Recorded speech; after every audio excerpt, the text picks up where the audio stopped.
Bleach blonde, bad built, butch body.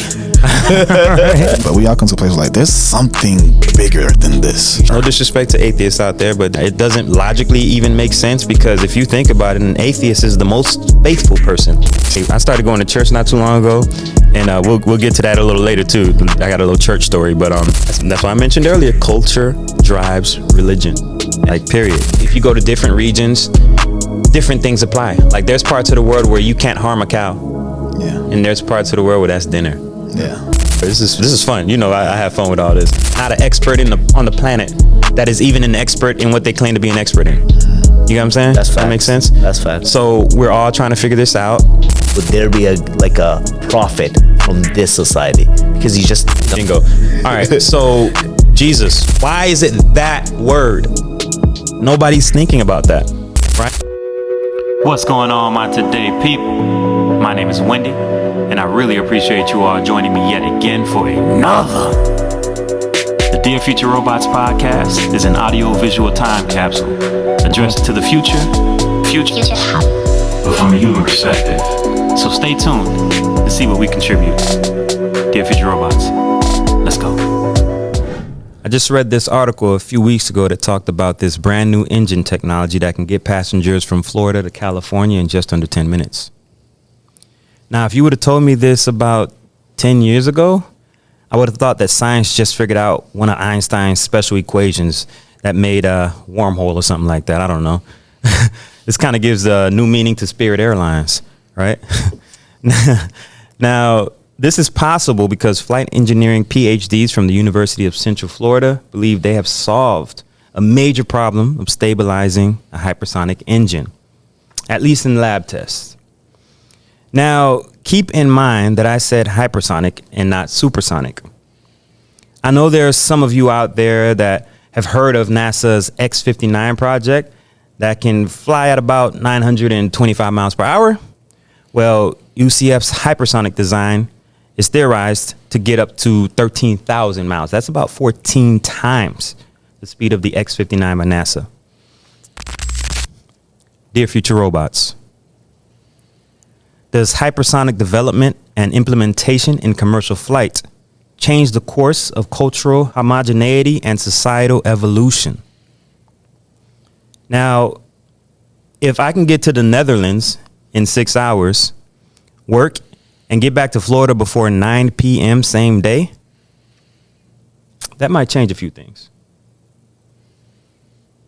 Let's start the show. Yes. Welcome back for another one. Y'all already know who I am. So we're gonna go right to some of these new faces that I have in here. You haven't seen them yet. Let's go straight to my boy. Go ahead, introduce yourself. What's up, guys? I'm keep this real short. You know what I'm saying? I'm Sammy. I'm brother of Wendy. You've known Wendy for it's been a minute. 6 years. And don't be modest, man. You're an artist. Don't be modest. I do a little poetry, a little spoken word, a little rap, a little thinking, a little. I'm a father. I read books, and I'm actually thinking of getting into writing children's books. I used to do that when I was a teenager. Love it. Before teenager, whatever that is, whatever preteens. Preteen, I used to write children's books, school stuff. But now that I got kids, I'm going the father route, going the cleaner route when it comes to the music and everything else. So but yeah, awesome. Sammy, brother of Wendy. Appreciate you pulling up, man. Appreciate you. Honored. I'm very big honored. We used to talk about this when it was little. It was never little. I would say that, man. It was never little, but it's a blessing to even just be on it. Absolutely. Honored. All right, so we also have another new face, my guy Shaq. Shaq, say what's up to the people, man. Hey, how's it going, guys? I've been knowing Wendy for 12 years now. Jeez. He's one of a kind. I kept going back to him, man. Respect. I'm from Bangladesh. Came here when I was 9. Parents believed in a lot of education. Got my education here. Got a PhD in aerospace, now teaching at UCF. Nice. And still to this day, one of the most intellectual conversations I have is with Wendy when I go there. Damn, bro. That's high praise right there. Major. That's high praise right there. Salute. Thank you for getting me in the show, man. I appreciate it. I appreciate it, bro. Appreciate it. That was high praise. I feel that, man. I feel that. And likewise, man. Like I said, and as far as talking about you two guys, I'm like, yo, these guys are super thoughtful and intelligent. It's good conversation. You know what I mean? So I appreciate y'all boys, both of y'all, man. But jumping off from that Dear Future Robots question, Shaq, I got to start with you, bro. Like, sure. You have intimate, and I didn't know, like, I didn't even think of this before I started putting this question together, like this question of the day. But you have intimate knowledge of this whole hypersonic program with the flight engineering students, man. Can you give us a little information on that? What's up? What you can say, obviously, is real top secret. Sure. We're actively actually working on that. So that's a lab that we work under Dr. Kareem Ahmed. He's been doing some of the great works on detonation engines. So the hypersonics is essentially a segment from the detonation engine.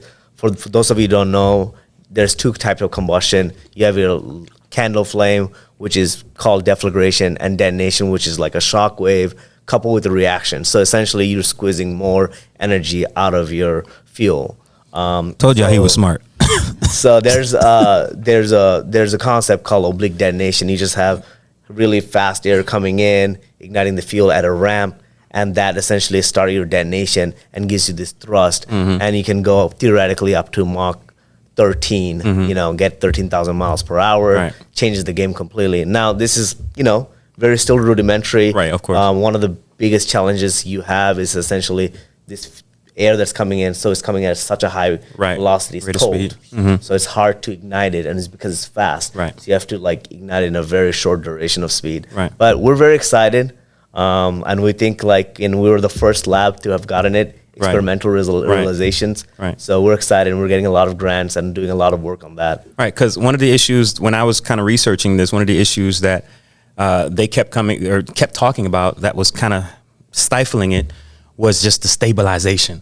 And that's apparently what your lab has figured out. That ramp that ramp was just a major component of that. And I'll tell you this, when we were running it, we were very surprised. We didn't think it was real. And then we kept doing it. We're like, this is happening. And we didn't know that the conditions would be met for it.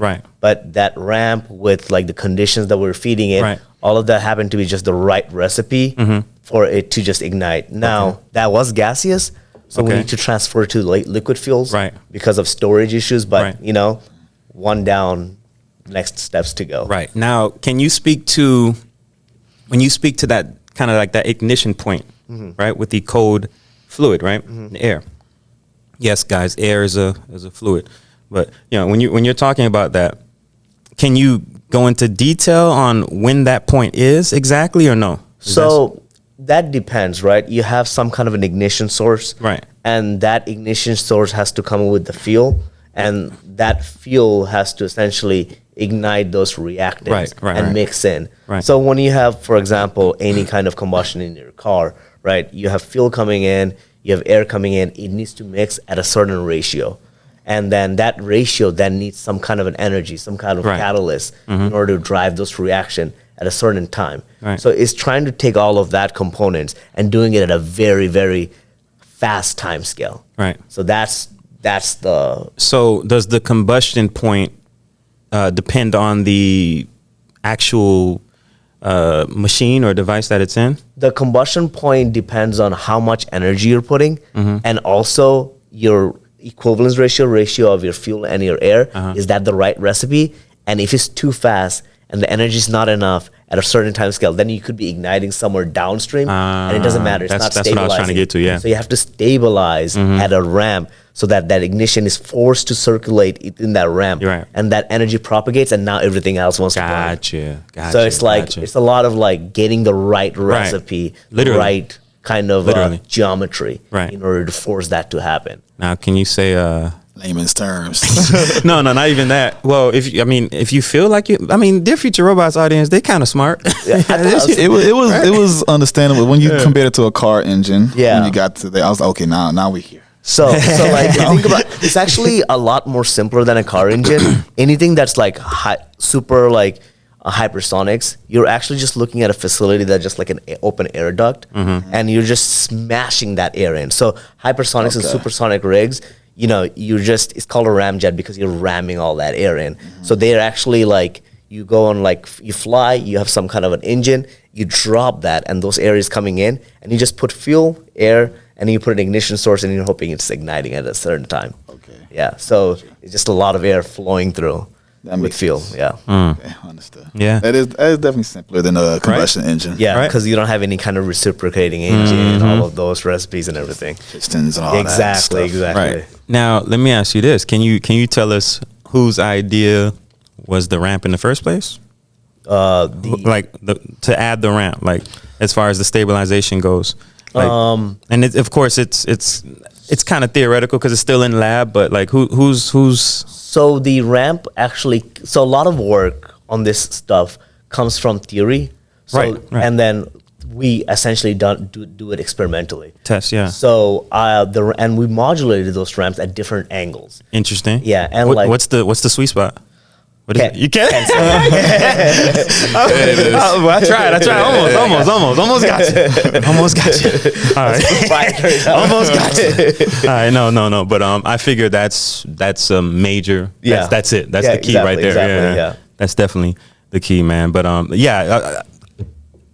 is this serendipity? Like, because again, I didn't think of. I didn't have you in mind. Yeah. Because I literally just saw the story, read up on it, and then you come in, you're like, yeah, that's the lab I work in. I'm like, Yeah. I did not remember this. Yeah, I'm actually talking about a component of that. So I'm looking at it in a fundamental manner of looking at one droplet to a shock wave and what that breakup looks like. Essentially how that fuel is going to atomize itself in there, to kind of like look at it in like more of a fundamental perspective of what's going on within that. So we did it macroscopically. We got it. Whoa.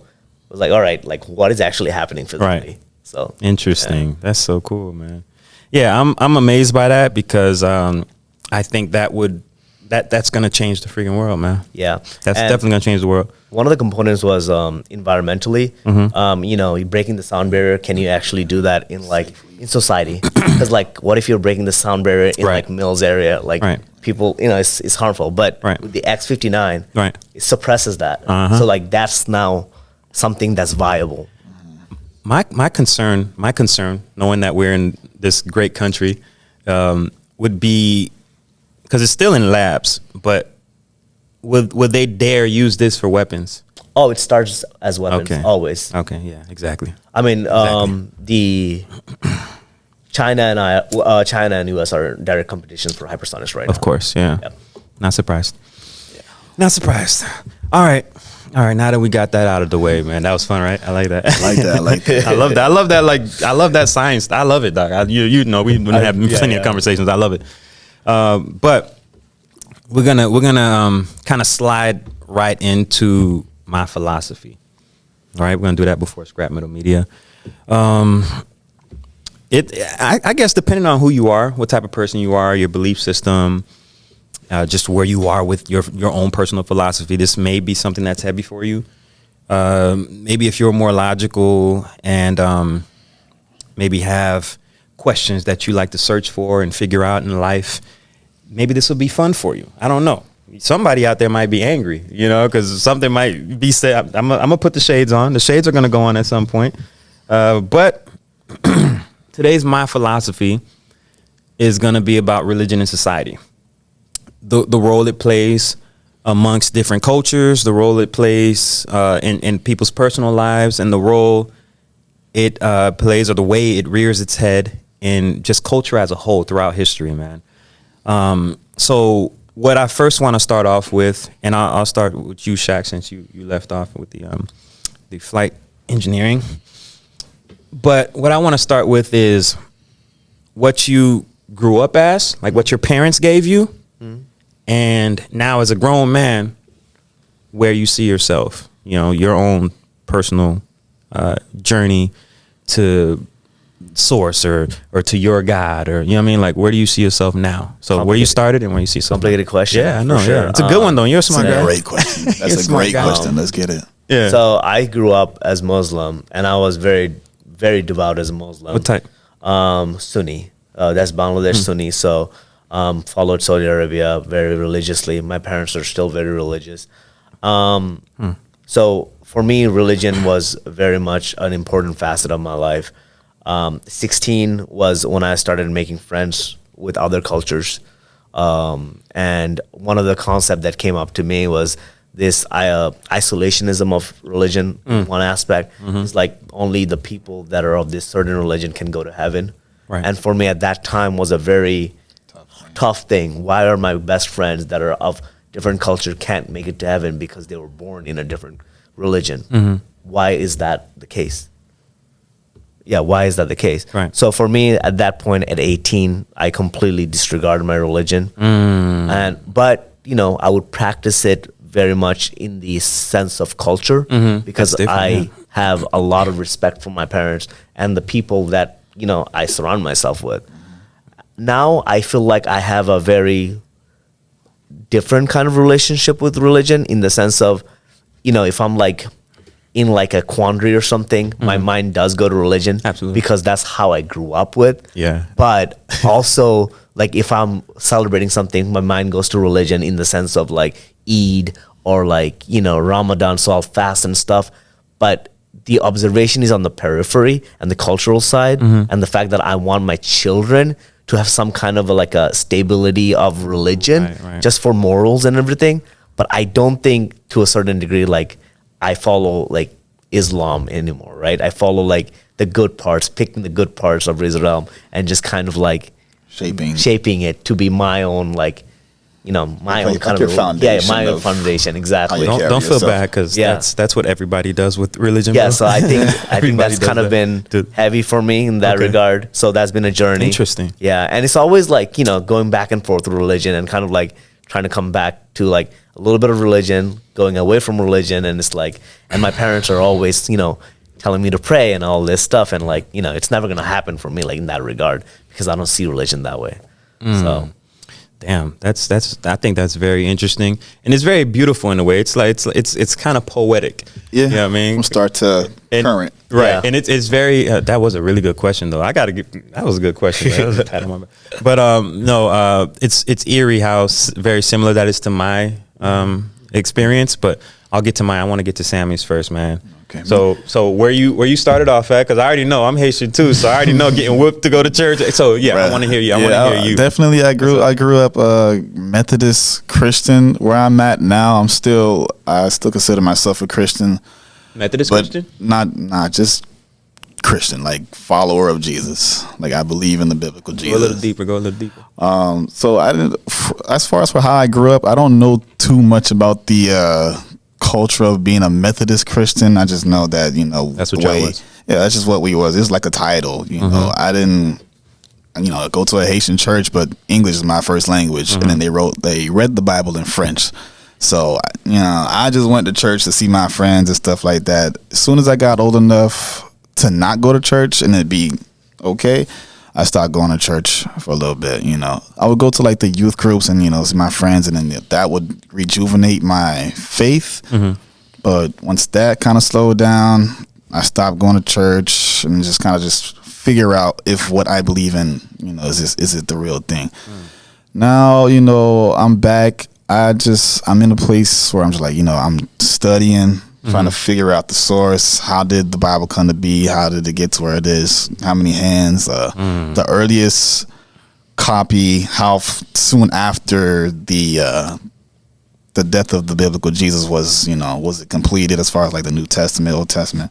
I'm just in a place where I'm just, it's fun, dog. I'm studying, I'm asking questions, I'm asking my OGs, my elders. I'm asking, you know, people who don't believe in what I believe in. Right. And I'm also asking people who do. Right. But, you know, who have done more reading, who can point me to where I need to go. Right. But, you know, it's a great journey. Interesting. Yeah, it's a great journey, you know. Now your story is very similar. I feel like I'm in kind of like a mix between the both of you, man. Because personally, you're in the middle. Between both y'all, because I can relate to a lot of what you just said, and even though we're on different sides of the world, I definitely relate to what you said as well. You know what I mean, we done had tons of conversations, the both of you, in regards to that. So, which is why I felt like y'all were like perfect, like shoe-ins for this episode, because you're very different, but I can see points where there's congruency. Yeah. We're human, you know. Right. Absolutely. So, for myself, like I told you, like I mentioned earlier, used to get spanked to get up to go to church because you're a kid. You don't want to get up. Like it's Sunday. I don't want like we just went to church Friday. Like yo, I want my Saturday. I want my Sunday. I don't want to get up. Sunday night. Oh, the belt. Live it. The belt. Yes. So it was forced by the belt early on, but like you said, when you got big enough, that kind of changed. Yeah. But it's been to the point where I was forced by the belt for so long that I built friendships. Mm-hmm. The girl I liked since I was a kid was, see her every Sunday. Yeah. Like I said, I built brotherhoods, not just friendships, but like it gets to a point where you go so much that you want to go. Yeah. You know what I'm saying? Yeah. It's culture, right? Yeah. And I've been saying for years that culture drives religion. So I'm glad you said that. We'll get to that a little later. Culture drives religion. Yes. I want to get into that. Yeah. Yeah. We'll get to that. But, at one point I got really religious in my youth, bro. Like I was probably, and not many people know this about me, but like I always say, I lived a lot of lives, right? There was a point in, was it 10th? Probably the 11th grade. I was moving 10th grade. I was moving foul. Like I was just. Yeah, I don't know if y'all listened to last episode. Y'all heard some of my like 14-year-old my little sex stories. Yeah. So I was moving kind of crazy, and mind you, I was going to church so early, so the guilt sets in, right? That's a lot of the design in there. The conviction. Right, the guilt set in. Once you know better. Right. Yep. Damn. So I felt bad. You're praying a lot more. Yeah. So I went in and dove in and tried to like wipe myself of the sins and the stuff that I was doing because I wholeheartedly believed a lot of that part of the design, right? Mm-hmm. And I keep saying design because if you don't quite know that is a part of the design, then you just gotta do a little more reading, pray for more understanding, whatever the case is. But yeah, I say that for a reason. It is design for sure. Mm-hmm. That still doesn't mean that the essence ain't there, because I wholeheartedly do still believe in the essence. And you mentioned something earlier. But I don't know if that's a remnant of my religiosity or it's just where I'm going in life. Because I used to be pretty religious. So I don't know. I'm not sure what aspect that is yet. I don't mean to cut you off. When you say essence. Yes. The essence. You just go into that. I'll elaborate right quick. I know, but I was just I'll elaborate right quick. When I say essence, right? I believe there is a truth there. I think it's really hard to find nowadays, and it may be impossible. But I do believe there is a truth, and that truth lies in the energy that's in each and every single one of us. We are human beings. We are all connected. I think there is evil in the world that has disconnected us and caused us to have all these divisions that we have and all this strife that we have. That could be represented in many different ways. If you read your Bible, you read through the Old Testament, you read through even the New Testament, you can see many examples of this in the book where that division was sowed in. Some people even can point to the Tower of Babel, and that story where humanity was divided. But I really like the energy essence, because to a certain degree, all humanity wants to do is find meaning within themselves. And that can be, like you said, culturally, if you have a group of people that are like seeking that, right, it's going to have a propensity for religion. Absolutely. And that inner energy never goes away. You're always trying to find some deeper meaning in life, because it's so fickle. Right. You blink and then you're gone. Absolutely. It's like a inconvenient night in a hotel room. That's how I look at life. It's like, man, this cannot be it. You know what I'm saying? Exactly. So it's like, I feel you on that with this. We all come to a place, I won't say we all, because some people are just floating, you know what I'm saying? But we all come to a place like, there's something bigger than this. You should. I feel like to me, atheists. No disrespect to atheists out there, but they kind of. It's weird to me. I can't comprehend. Like a wall they hit. I can't comprehend that. It doesn't logically even make sense, because if you think about it, an atheist is the most faithful person. Like the level of faith and belief you have to say there is nothing. That's a definite word. Like that's crazy. There is no thing bigger than me. There is no thing that is responsible for this. It is all a convenient accident. Yeah. And I mean, they'll also like blame the scientific method in there. And to a certain degree, it's like the scientific method is, capped out or like narrowed by our own perception of humanity. And that's absolutely. I mean, great way to put it. Look at our, there's the electromagnetic radiation. We can only see a certain range. Right. And like, so if you say like, I don't believe in God because there's... Hold on, I'm sorry to interrupt. Well, if you listen to the last episode, Elon Musk is working on fixing that. just in case you guys didn't know, if you listen to the last episode. But go ahead. Yeah, like I can't find God in a test tube. Well, you can't find your brain in a test tube. Doesn't mean that your brain doesn't exist. You know what I mean? Right. So there's something. My bad. Go ahead, brother. There's something like, it's not really atheism, but I kind of like bring them together. Is I don't know if you guys have ever heard of it. It's called nihilism. Oh yeah, nihilism. Yeah. Like the belief in... Is that Nietzsche? Nietzsche. What's that? Nietzsche is philosopher. Just yeah. I just saw something about it like a few weeks ago, and I was like, you are learning, huh? Okay. Yeah, but I'm trying to tell you, I like that. Even when I get to what I think I want or need as far as answers, you keep digging. Yeah. You find something else unrelated, it'll kind of point you back to what you had already learned. Of course, yeah. You know. And you'll Nietzsche is interesting once you get into him a little bit. I first got introduced to Nietzsche, and I'm not sure how you did, but I first got introduced to Nietzsche in a weird, funny way. It was Coming to America, right? Yeah. Coming to America. I heard it, and I was like, who is that? And as a youngin', I started to kind of like try to figure out who the heck Nietzsche was. You know what I mean? Like, because he sounded cool. How Hakeem talked about him on Coming to America. You know, as Nietzsche once said, a man cannot run into a man cannot run into walking. I was like, yo, that sounded cool to me, man. So shout out to Eddie Murphy, man, and the classic movie. But I don't want to veer off too much, because getting back to my understanding and my experience, like I said, I was very religious at one point because I felt guilty as hell.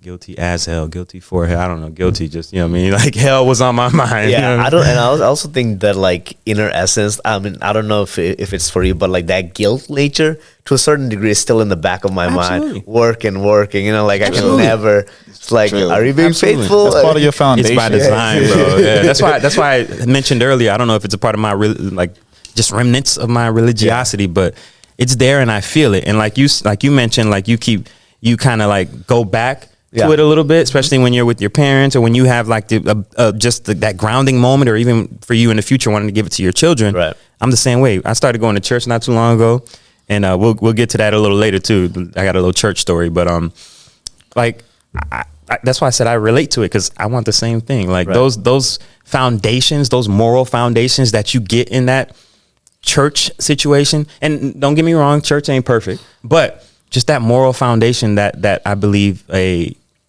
system like a religion gives you, I think that's valuable for any just human in general, bro. Like in a society, you can't sense of fellowship. Yeah, absolutely. Accountability, it's a beautiful thing. Humility, accountability, all things that you need to have a successful society. Exactly. It's that's why I mentioned earlier, culture drives religion. Like, period. Culture drives everything that we see in these religions, or as I used to call them, cults that stuck. Right. Everything we see in these religions are to help the prosperity or work towards the prosperity of the culture, wherever they were wherever they were in whatever part of the world, however many people in their communities. Like, okay, what works best for us over here? Right? Okay, let's put it into law. Yeah. Okay, now it's in law. It was in law 2,000 years ago. So now somebody who visited that region put it in a book or put it on a scroll or whatever. And now it's canon. It's what they call canon. And now we're doing that, or still adhering to that 2,000 years later. You know what I'm saying? Yep. Like, with that being said, wouldn't you say that religion drives culture? As far as like religion could be the source of how certain cultures move forward, because they could be basing their society based off what they learned or how they adhere to like. I get why you're asking, but the reason why I say it the other way is because culture comes first. Like these a lot of these ideals are cemented into the religion because of the culture. That's why if you go to different regions, different things apply. Like there's parts of the world where you can't harm a cow. Yeah. And there's parts of the world where that's dinner. Yeah. You know what I'm saying? So, that's why I say it that way. But I feel you. I feel where you're coming from there. But let me just finish up with my thing right quick so people can kind of understand. You're good, bro. This is fun. You know, I have fun with all this. But for me, I'm a student of history. Nobody knows everything. ain't not an expert on the planet that is even an expert in what they claim to be an expert in. Mm-hmm. You know what I'm saying? That's facts. That makes sense. That's fact. So we're all trying to figure this out. I like how my brain works, so I prefer to read something myself, and I trust my brain to figure it out. Call it my hubris. I don't know, whatever, but I that's what I like to do, research. My understanding of the religion I grew up with, which, by the way, I don't know if I mentioned it, is just Baptist Christianity. Was it? It was not Methodist. Yeah, it was First Baptist Church. It was Baptist.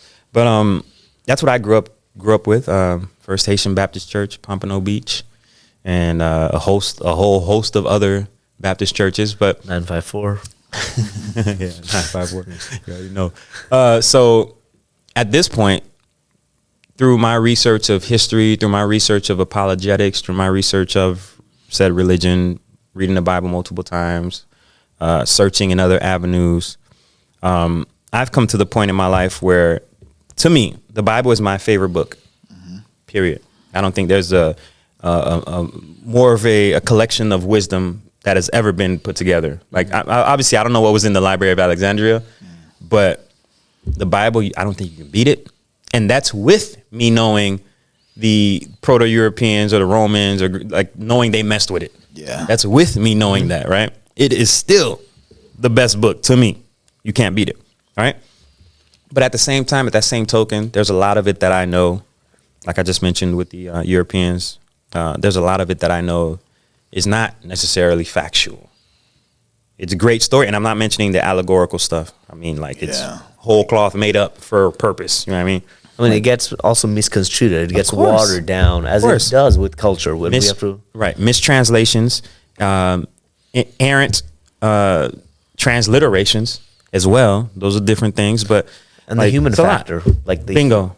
The human factor. There was a king, I can't remember his name off the top of my head, but that's a quick Google search, right? But I remember learning a few years back, a decade ago, that there was a king that wanted to divorce his wife. King Louis or King Louis Edward? the 14th? Louis the 14th. Was it 14th? England king. I think it was 14th. Louis the 14th. From Catholic, now there's a Protestant church. Right. Bingo. Don't give, like, if anybody knows the history of James Stewart, aka King James, if you know, like, there's too many examples, and it, like, I used to think or rationalize it in my head when I was super religious, like, no, it's the devil doing it. You can't believe nothing that you see in those history books. You can't even believe dinosaur bones because the Bible didn't necessarily say dinosaurs, so dinosaurs can't exist. Believe evolution. You can't. Right? The devil did it. Yeah. No, the devil did it. I can't believe it. No, let me close my ears. Let me close my eyes too. No, I don't believe none of it. It's Jesus and it's God, and that's it. And it's funny because, like, religion is power and power is dangerous. So logically, religion can be dangerous. Absolutely. And that's the fact of the matter. And people that are in power with, like, a monarchy, if they wanted certain things to be done, right, then they would use religion as an instrument. Absolutely. Would the instrument be the dangerous part, or would it be the person that's... It's the person, right? Like, I mean, when you say that's like... A knife's still sharp, though, A knife's still sharp. Yeah. You know what I'm saying? But you need that knife to... Sure, it depends on the wielder. That's a good metaphor. I like it. Yeah, I like it. It's like you know, like, as far as a weapon, like a gun. Like, yeah. Guns do it, or is it the person? Of course, a gun is made for that, right? Yes. But it can also be made, used for this and that. It depends on the intention, the use of it, the wielder, so to speak. Would you say that the knife is evil? No, you can't. You can't say that. I don't think that can be applied to an inanimate object. It's hard to compare a whole belief system or just religion in general to, like, inanimate objects. But it's just like, that's an interesting thought. Unless the knife had will, right, and was like, which we know it doesn't. And it doesn't. It doesn't. Which we know it doesn't. All right, but let me finish up just right quick. It's super quick, and then we'll move on. But because this is important, I think this was a critical point in my belief. Mm-hmm. And how I move in life now and how I understand things to be, right?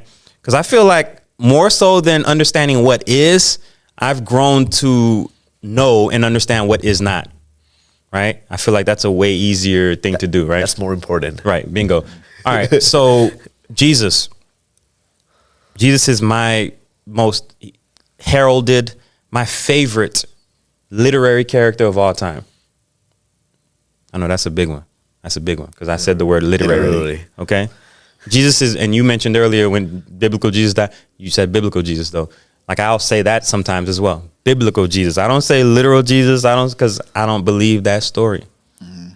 I believe Jesus was based on kind of like an amalgamation of many different stories over time, over a century's worth of time in that time.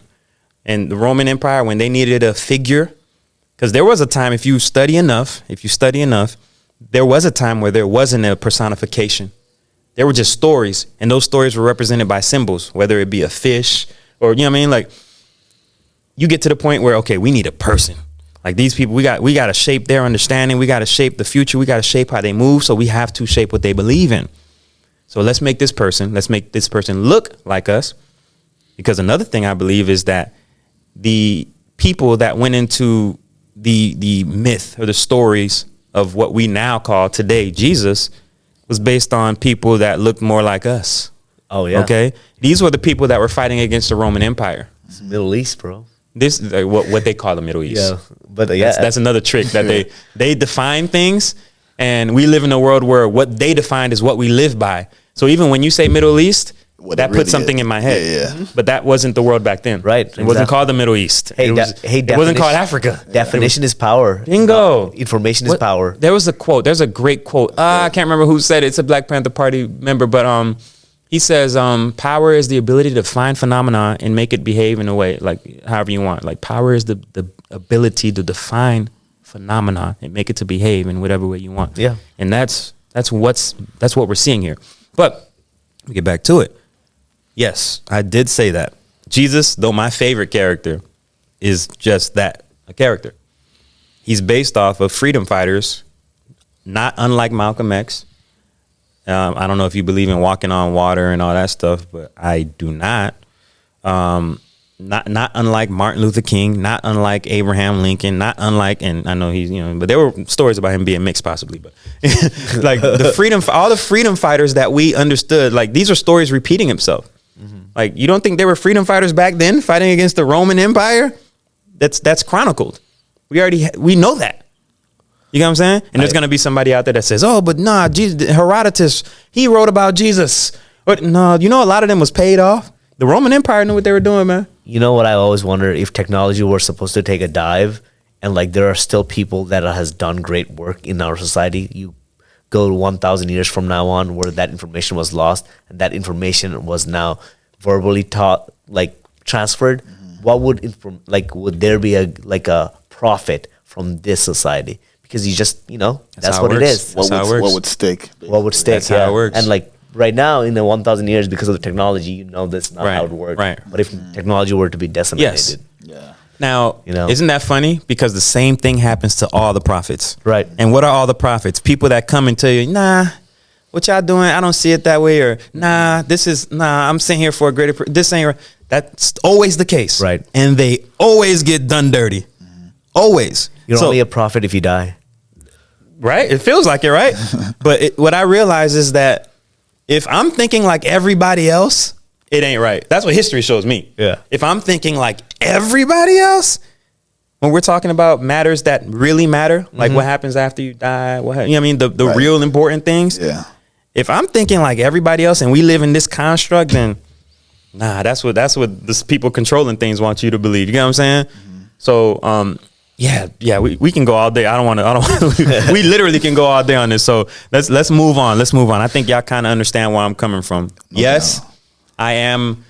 I would say kind of religious. I do. Like I said, I just mentioned I go to church. I love the concept of Jesus. The creator is what I call it. I don't even use the word God. So as I was saying, I love the concept of the creator. And yes, I call it the creator. I do not use the word God. And I'll explain right quick.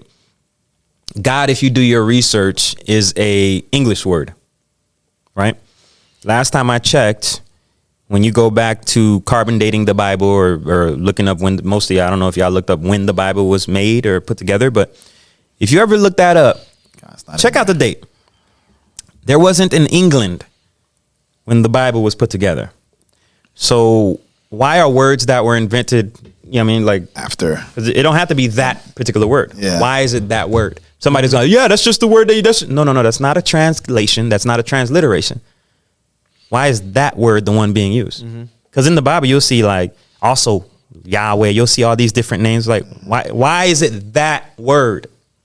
Nobody's thinking about that, right? So upon more research for me, again, I found that that's an English word. Where did they get it from? That's derived from a Proto-Germanic word. And that word is Gudan. Gudan, I believe. Just do your research, please. Don't take my word for it. But Gudan was a word that these Germanic tribes would use in their witchcraft. Looked it up. Yeah. That's a word. You looked that up Etymology. too? I looked it up. When I talked about it? After you talked about it, then I went and looked it up. I like that. See, don't take That's my what I word do. for it. Don't take my word for it. That's what I do. Don't take my tell me when I was wrong. Yeah. That's facts. But Damn it. yeah, he got me again. But no, that word God that we use comes from a word that these Germanic tribes used to use in their witchcraft. And mind you, we still use their witchcraft in our daily life. Monday, Tuesday, Wednesday, Thursday. Yeah. Yep. Yeah, what are we doing? What are we doing? Yeah. What are we doing? That's how culture This works. is magic. Yeah. Somebody out there is like, yo, he's crazy. No. That's what. Like words have happened. power, energy, Yes. and all that. Like we look up what I just said, man. I don't use the word God, man. Like Thanks. And what day I is it use today? Creator, man. Yeah. Today is what's Tuesday? Nope. No, today is Thursday. Thursday. Today is Thursday. The God that they used The to God of sacrifice lightning. kids and all that to, Thor. Yeah. Like that was a real. Y'all don't understand. That was a real God that these tribes used to worship. I mean, a lot of our religious holidays come from paganism. Like we know Absolutely. that. And, you know, paganism is a word that Rome just kind of put on different tribes and societies that didn't believe their thing. I mean, But yeah. even culturally, like in the last 30 years, you can see India's culture has so much seeped into Yeah. Bangladesh, Yeah. but Bangladesh is primarily Muslim. So all Right. those culture is so contradictory, but somehow it seamlessly falls in. My mom wore Culture sari. drives religion. My mom wore sari, but she's Muslim. Sari is a Indian Hindu concept. In that because it came from that culture, but because they're so culturally, Almost homogenized now, It's almost, like yeah. that culture becomes that. Right. So we can see that becomes a new culture. So you can see like the Germanic Gudan word can just transfer over because it's just that's what they call it, and that's how those culture comes in towards one another. And it's like it's really crazy to see how culture can drive a religion, and you have this really standard religion, and you think this is what it is, Right. But like it's always changing, it's always growing. And they pass it to their kids. Their Right. kids will pass it to Right. their kids, and it Exactly. becomes Right. this is what it is. I'm not going to front y'all. I think it's a little more nefarious than that because I do believe in energy. I do believe in the power of words. I don't believe, how that when we were kids, they used to tell us sticks and stones may break my bones, but words will never hurt. That's a lie. Words have hurt everybody in this room. Words have caused wars. Miscommunications. Words. So words are very powerful. I believe there's, for lack of a better word, magic in that. Like I think it's just vibrations and energy. Yeah. But that's how everything's created. Vibrations, energy, words, thoughts. Yeah. You know what I'm saying? I mean, we talk and there's pressure differences. That's what we're picking up. Differentials. Yeah, absolutely. Absolutely. Yeah. In our ear, yeah. There you go. Just told y'all this guy was smart, right? All right, man. So I hope y'all understand. If y'all want to talk or question or whatever, please do hit the comments. Find my social media. If y'all want to argue with your mama. But if you want me, I do that really well. So leave me alone. But all right. So moving right along from that because that was fun. Like I said, I could have did that for a few more hours. But let's move on. So there's a story that I wanted to do with a guy, and I'm not even sure it's gonna happen anymore, but who knows? Maybe in the future. But there's a guy I know, good dude. His name's Muhammad. He used to go by just Mo. Due to growing up in this country, post 9/11, and all of the negative that would come with That name. being not just that name, but being Muslim in this country post 9/11. And he did what, as a child too, what he felt was best for him to be comfortable and fit in. Okay. Now, Sammy, I thought about something in one way, and it's slightly out of religion, but one way that you and I know for sure can relate, and we'll go to Shaq soon. Excuse me. But let me put these on real quick. Okay. All right. But growing up Haitian, right? I know people personally that used to try to lie and say they were Jamaican. And you know it's bad when you got to lie and say you African. Like, you know what I mean? What? Just so you won't be Haitian. So I remember when the guy was telling me this story, I was like, yo, I can relate to that in a way because, yo, I that was a thing for like a lot of Haitian people back in the day. Yeah. Like just that like fear of being who you are. What's driving the fear to be not Haitian? Well, back in the day, it was because Haitian people were persecuted. Haitian people were beat up and you wouldn't know that, and a lot of European people in general, just going from different cultures, wouldn't know that because it was by other black, it was done by black people, even out of state, out of Florida. A lot of people don't know that, and it was done by other quote unquote black melanated people. Yeah. Oh wow. But that's kind of how bullying and persecution goes. The people around you for the most part, but Haitian people were seen as different. It was easy target to pick on. Because a lot of us, language barriers, spoke differently.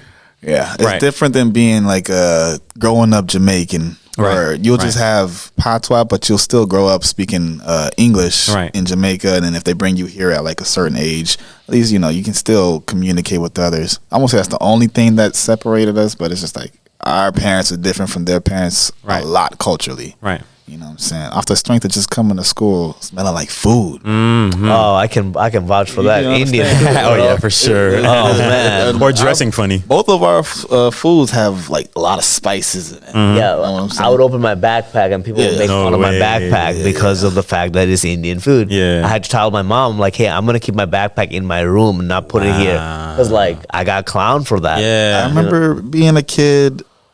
And it's crazy because like food is like awesome. Everyone loves it. Everyone loves it. Haitian food. Everyone loves it. Restaurants everywhere around here. But as a kid, bro, like I'm younger than Wendy, so it was more brutal, bro. I'm not that much. I will say that I am younger. Go ahead. But like I know Wendy's generation had it way worse than I did. Had to fight. That's why I learned how to fight, bro. I know it because when I was a kid, before that song, and for those of you who are in Florida who are listeners in South Florida, you already know I'm a Zoe. When Amazo came out, something switched in the atmosphere. Sure. Bro, I remember little white kids singing the song. Bro. That's when I knew it changed. I remember going to school hearing them singing. I was like, I thought that was for us, right? Because it was like, especially sixth grade. That was what a year, bro. And I'm from Fort Pierce, and there's a lot of Haitians there, but it's a lot of it's very diverse. I would say so. It's very country, it's very hood, it's very suburban at the same time. But I remember being a kid, sixth grade, bruh. Other black kids was treating me like trash. I'm like, bro, why y'all bullying me? Why y'all are actually bullying me? Right. And we're both like, come on, like, what are we doing? You know what used to call me, bro? I don't know if you ever heard this, bro. They used to call me an African booty scratcher. No, mine was Haitian. They used to say before they said African booty scratcher, they said Haitian booty. See, I'm a little older than you. Oh, see, they used to say Haitian booty scratcher. But I'm Haitian, and I'm sixth grade brain. I'm Haitian. You're African American. Why are you calling me? And first of all, we're literally the same. Same thing. Yeah. We're the same. Just speak different language, have a different culture. Yeah. Maybe a boat stop. You know what I'm saying? Literally. Like, I'm like, bro, there are Haitians that came to America, and then there is before it was really America, and then there was the black people in. They weren't Haitians then at that time. Then they went to Haiti. You know what I'm saying? It was right. I'm just like, bro, like we're all the same. Why y'all? That was that. I just remember how tough that was coming up and the amount of fights you had to get into, bro. And defending yourself. Yeah, it was tough. And I'm talking about, cause see, you're talking about like early 2000s.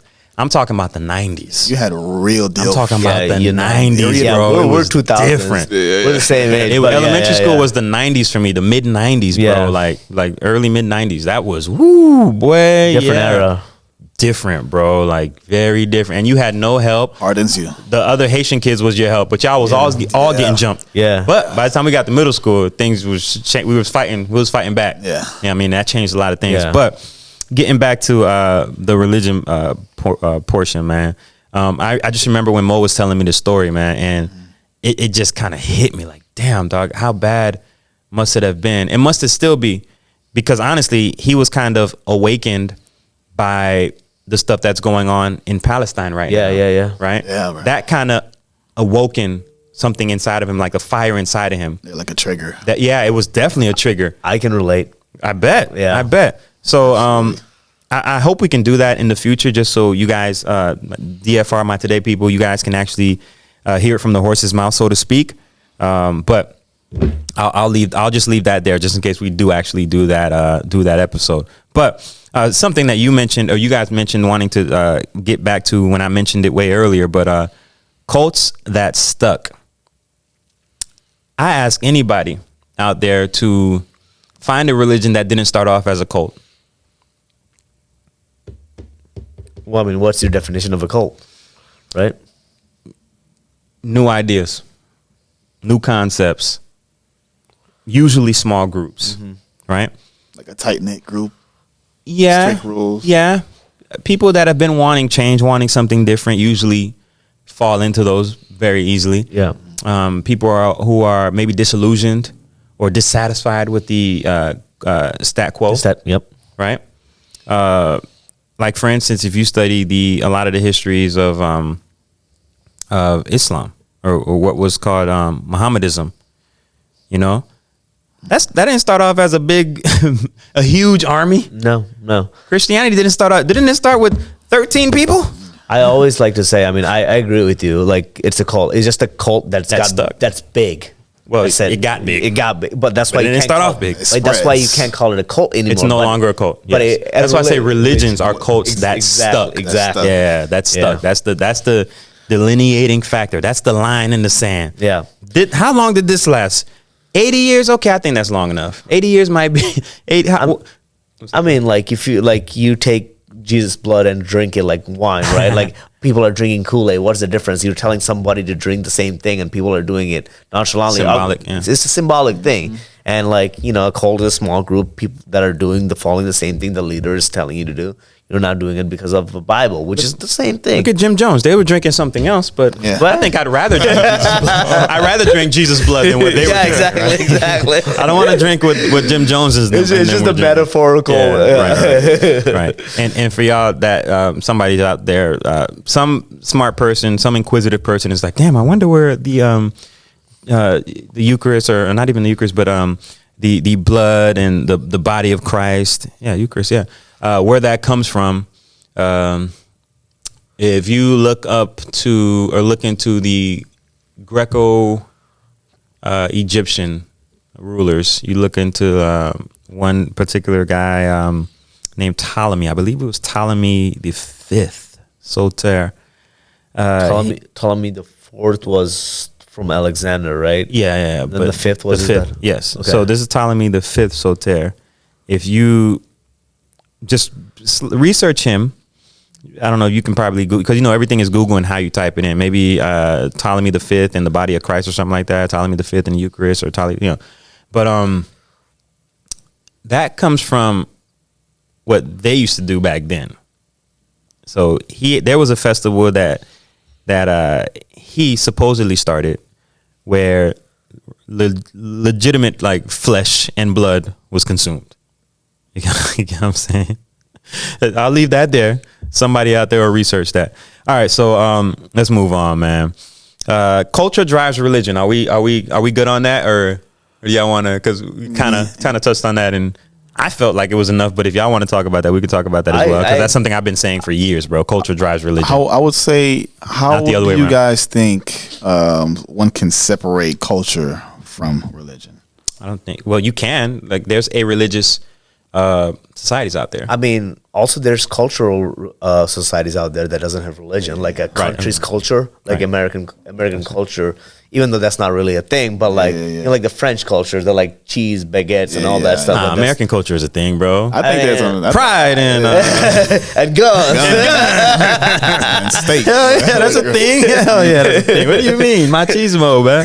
More machismo than all of that in America. In America, wow. Obesity. Obesity.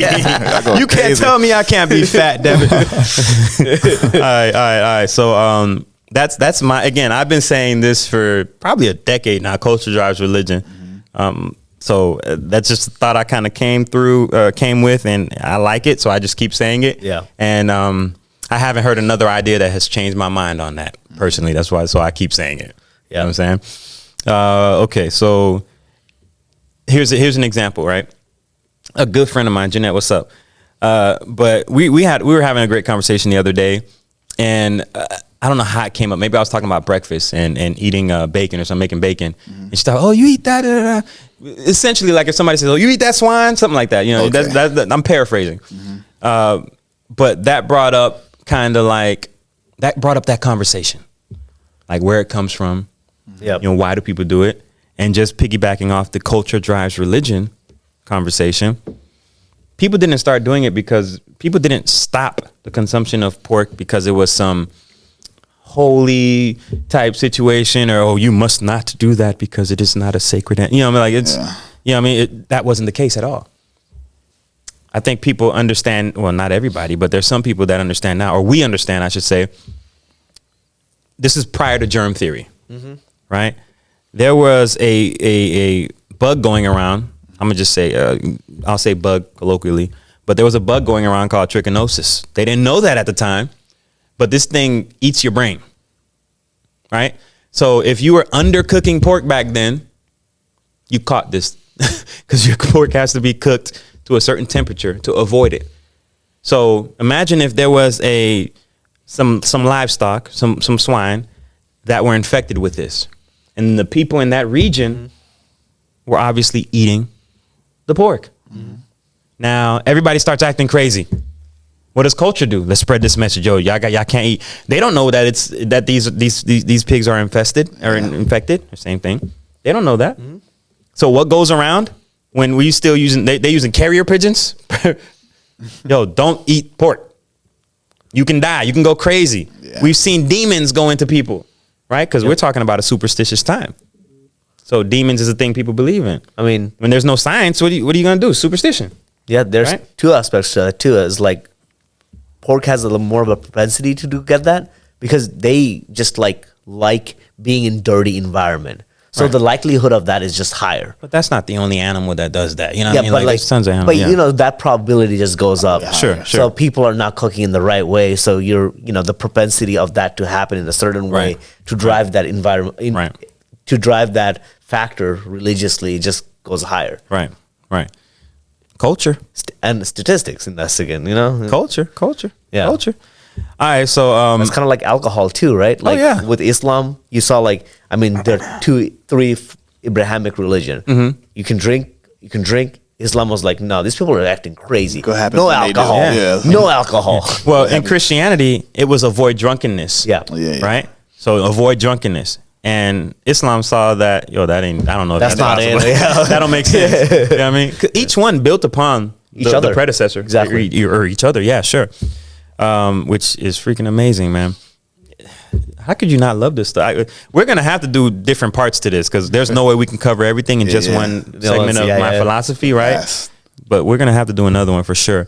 Okay, so do you guys have any church experiences that are interesting or that you think just kind of changed the way you see things? I mean, you kind of mentioned fading away, but there was no direct situation. I can literally tell y'all mine. So I think I'll start. Give y'all some time to think. So for me, the initial situation that kind of pushed me away, and I've actually spoke to the person's child already. He used to be a really good friend of mine. And honestly, I'm a grown man now. I'm in a point in my life where if I feel something, I'm gonna tell you.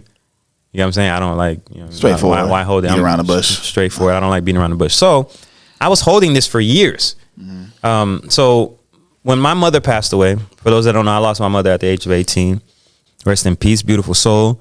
But when I did, trying to go back to my home church, so to speak, was a very interesting thing, right? Because I vividly remember this woman that was just, I don't know if she was spreading the rumors or just partaking in the rumors, but I overheard this adult say something to the effect of, "Oh, those are the kids that were running there," because we're kids, doing as kids did, fatherless home. My mom was very tough, and obviously it had nothing to do with us. She had cancer, but this grown woman in church spreading rumors, talking about, "Oh, those are the kids that killed their mother." Damn, those are the, you know what I'm saying? I've heard that before though. Like, Yeah, that's crazy. Imagine being 18 and hearing this at church. I've heard this. Yeah, I was gonna say, imagine hearing that as church, where it's supposed to be God's place, and Right. it's supposed It's to like be a hospital. My mother just died. Yeah, and this like, is what dang. I'm That's like, how y'all coming? bro. Yeah. It like plagued me for years. Like, damn, was she saying that in earshot so I could hear it? Like, Right. Because she was always one of those people where I didn't like her because she just gave me negative energy. And I'm a kid. I've always been adept at feeling energy. And as a kid, I just never liked her energy, bro. But the weird thing is, her son was one of my best friends. Yeah. You know what I'm saying? Yeah. So when I finally got social media, for those that don't know, I was off social media for like 10 years. So, but when I first got back on social media, I was, I don't know if y'all experienced it, but there was a whole thing of reconnecting with a lot of people. Oh, where you been? All that kind of stuff, whatever. But me kind of trying to reconnect with him, I'm not going to front. It started with that story. Like, yo, this is the point. This is the part that your mother played in my life. You know what I'm saying? Yeah, she's one of the big reasons why I stopped going to church. And she's one of the big reasons why I see it differently. You know what I'm saying? Yeah. Your mom. We stopped kind of like, he couldn't, I guess he couldn't take that. I mean, that's his mom. You know what I mean? But how his mom treats him is how she treats him. How she was treating me is how she was treating me. But I'll never forget her face. And I'll never forget that situation, bro. Like, what type of person, you know what I mean? Like, you know what I mean? Yeah, it's just a lot of like people that says that in a church situation. It's like you're contradicting what the church is about, and you being something that the church is about is kind of giving you contradictory vibes. You're like, maybe that's not for me because that person is there. It's like you're a representation of what goes on. You're an elder. This was an it's adult. like that. It's someone you're looking up to. It's like, what? It's like, whoa, no, that's crazy. I wish her well, but some people bring their own demons to church, man. Yeah. So it becomes a place full of demons. And I think to a certain degree too, when we're younger, we kind of look up to the adults, thinking that they like have the answers or should be a little bit more like, put together. Right. And that's not the case, and At that all. could be very much divisive in our relationship with the religion. Right. That kind of shapes your perspective on it. Like, these are the people, like you said, these are the people that represent this. Yeah. Like, I'm reading the word and it's not what you guys are showing doing. me. Nope. So it's like, if y'all can't get it right, Right. what does it say about what I'm actually reading? Right. But for me, after that, I was like, nah, I think I'm good. But that's mine. Now, do you guys have anything readily available that you can think of? Because I could move on. I got another one too. I can move on. Yeah, you know what I mean? I have one at a mosque. What's up? Yeah. So this was like when I was like 17. Like I was kind of like fizzling it out, but I was going to Friday prayers because the parents would beat you, kind of a thing. You go to the Friday prayers. You were still getting whoopings at 17? I was getting whooping at 16, bro. Damn. Well, like, You had two-parent households, so yeah, it would be more like my dad I had just no getting daddy. that bomb. Yeah. Like pull your, Just working you. I got yeah, you. it was working me. But continue. But, I'm sorry for interrupting. it was coming, going down, whatever. Anyways, at that point, I remember distinctively the imam talking about, everyone that's not Muslim is gonna die, and like everything that's like anyone that's harming Afghanistan, it's hold on, this is the exact story. Anyone that's harming Afghanistan is going to go to hell completely. And it's like, I was thinking about that, and I was like, well, these are the people that are just soldiers. They have nothing to do. This might be 17-year-old boy, 18-year-old boy. You don't know their situation.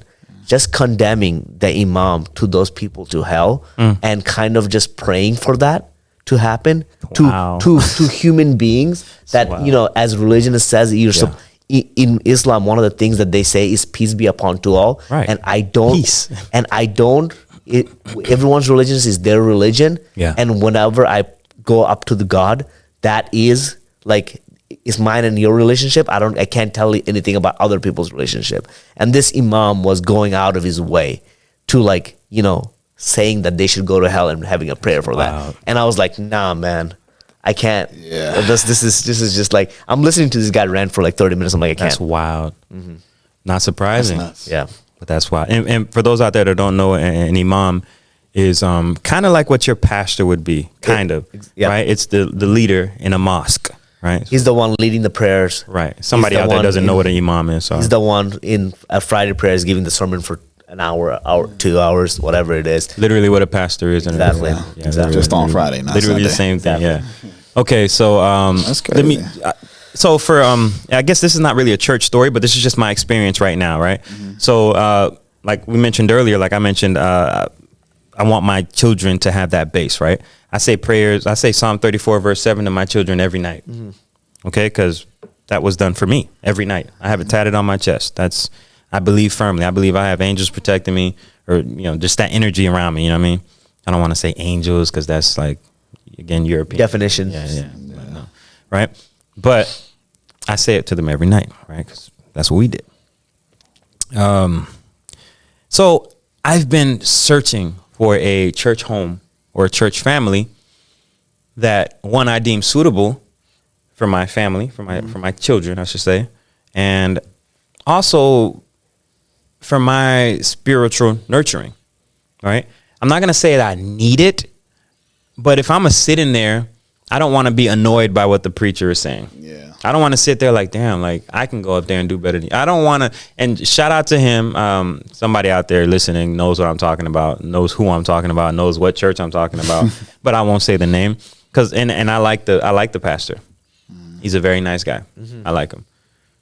But I believe what they're doing in that church and what happens in this country at churches every freaking day, not just Sundays, every day is, I don't want to say pacifying, but it feels like pacifying because you're not even telling these people the truth. Yeah. The pastor that I'm talking about, he couldn't even give a straight answer on Israel versus Palestine.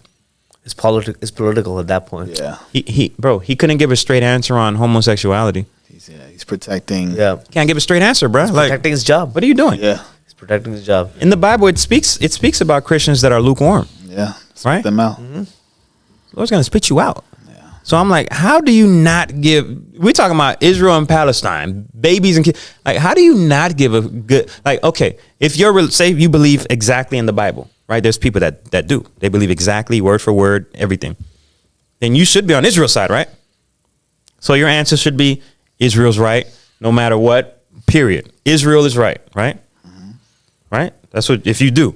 Now, if you maybe have a heart or the ability to reason, logic, know a little bit of history, or just are a decent person, then you clearly know that they are not right. Yeah.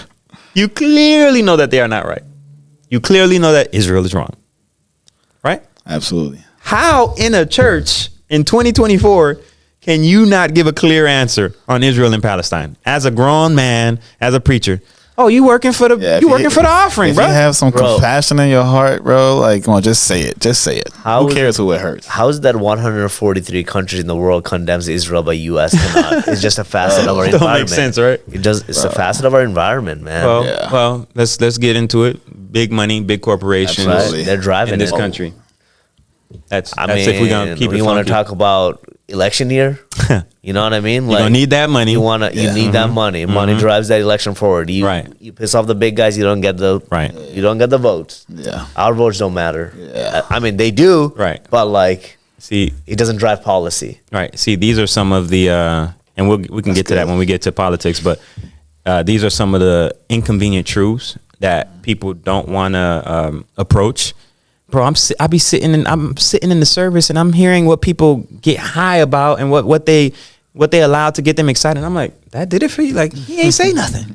Like it's he broad, might, right? Bro, it's he's a motivational speaker. Yeah, it's broad and generalizable. It's horoscope, bro. Super safe. Read a scripture and then go off on a little speech. Yeah, and you're not even biblical. Yeah, like at the bare minimum, be biblical. That stuff bores me.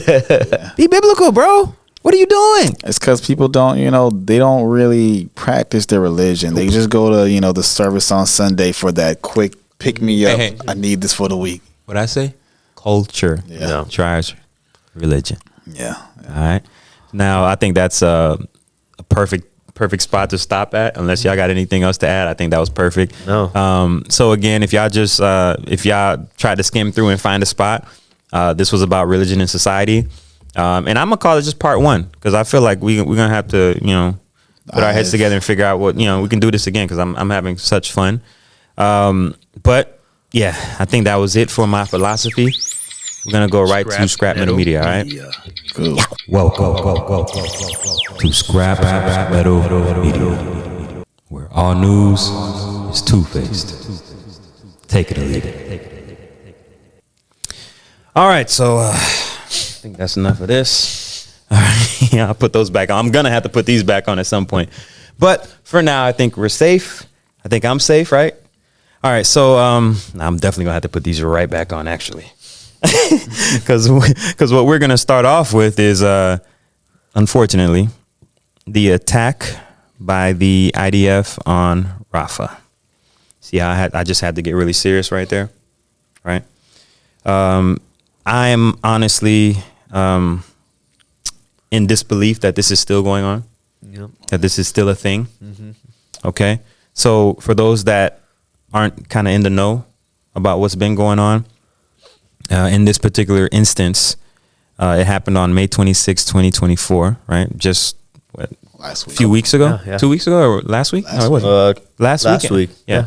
10 days ago, exactly. Crazy. So the Israeli Defense Forces, they're called the IDF, launched a significant airstrike on a tent camp in Tel Al Sultan. And that's a neighborhood in Rafah, Gaza. Yeah. Right? The attack, Collapsed. right? Roads. Crazy. The attack targeted displaced Palestinians and resulted in the deaths of at least 45 individuals and injuries to over 200 others. Guys, I can read. All right, it's just it might be the shades. All right, let me take these off right quick. All right, sorry guys. This strike is considered the deadliest incident in Rafah since the beginning of the conflict. The IDF justified the operation as part of a broader military strategy to exert pressure on Hamas and achieve Israel's war's aims, which include the release of hostages and the dismantling of Hamas's military capabilities. However, the airstrikes have led to severe humanitarian repercussions with significant destruction of civilian infrastructure and a worsening humanitarian crisis in Gaza. The international community has widely condemned the attack. Humanitarian organizations report dire conditions in Gaza, where civilians struggle to access basic necessities such as food, water, and medical care due to the ongoing blockade and destruction caused by the conflict. In response to the initial strike, the IDF conducted another attack on a different refugee camp in Rafah on June 3rd, killing at least 21 more people. This further escalation has intensified calls from global leaders and humanitarian groups for an immediate halt to the violence and for measures to protect civilians. The sad part about all this, or one of the many sad points, is that this is war. This is real deal that is war. Horrible. And these are horrible old men. Zionism is a freaking disease. Yeah. And look at what it's causing. Look at what's happening, man. I've been saying this for a while. It's just methodical genocide. Yeah. It's like it's on purpose, step by step, like flattening them. Like want literally the land? Come from the Gaza to Rafah to now is the 10. It's like we still have Hamas there. You're just methodically. They can just make it up. You just want that land. That's it. There was no reason for you to attack West Bank. No, but you did. The West Bank, which is crazy. But the you West did. Bank. Why? But you did. Rafah, is that more toward like the south? Southwest, yeah. By on the Gaza Strip. Yeah. Wow. And in the West Bank, there's no need to. There was already a divided state there. But you did. Well, they say Hamas is there too, apparently. Exactly. Hamas is everywhere. Under the bed, in the sky, on the ground, in the water. You guys saw that. They saw some tunnels that were look like water pipes that they were claiming as, Hamas's underground bunkers. So, I mean, come on. It's disgusting, man. You're flattening them with, bro.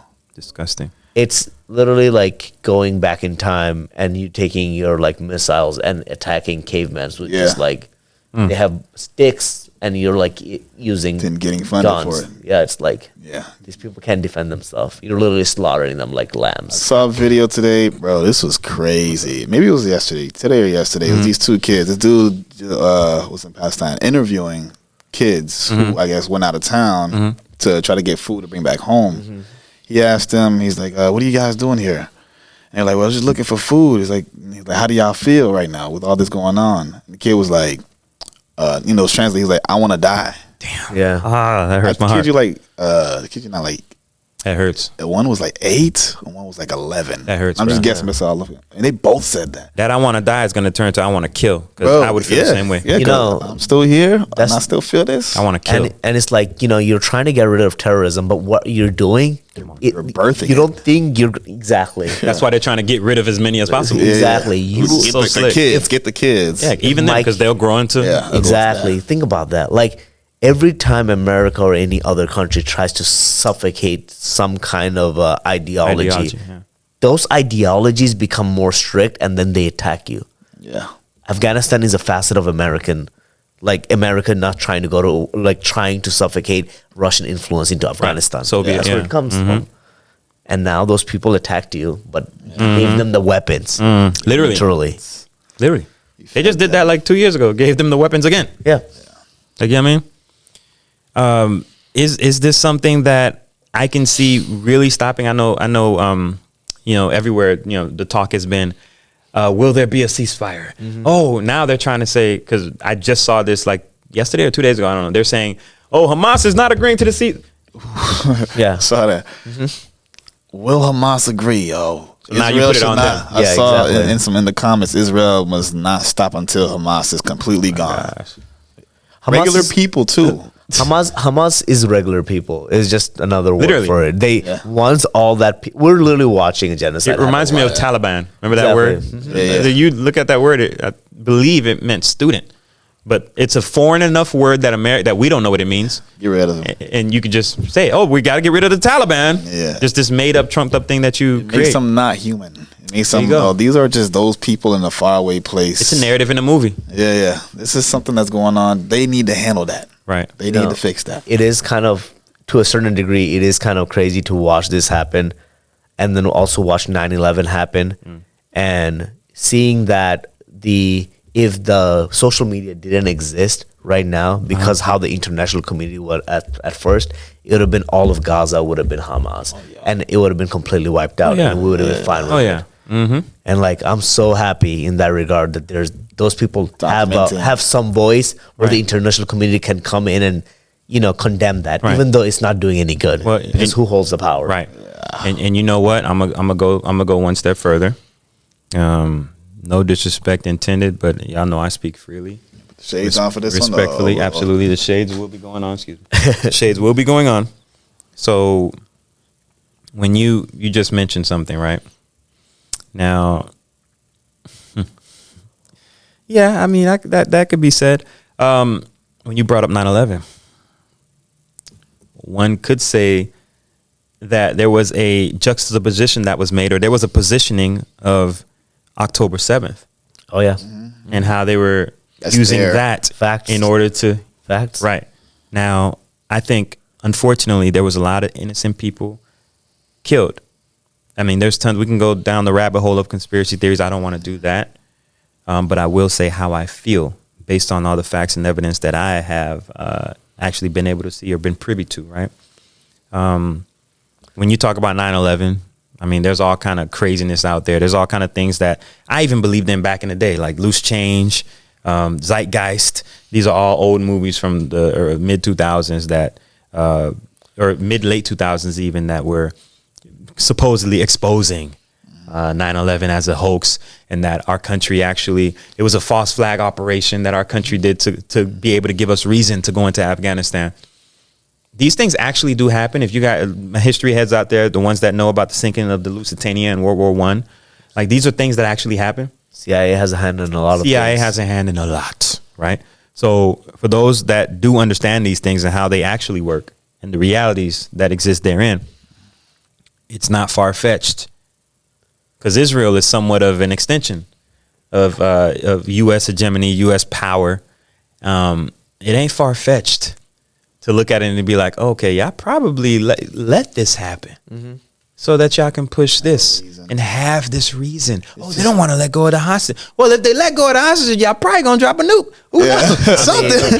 For their protection. They want to feel look at it that way. In 2006 in Palestine, there was an election. Yeah. It was Hamas and another party. The PLO. Palestinian Liberation Organization. And Palestine was really more into the PLO. Into the Hamas.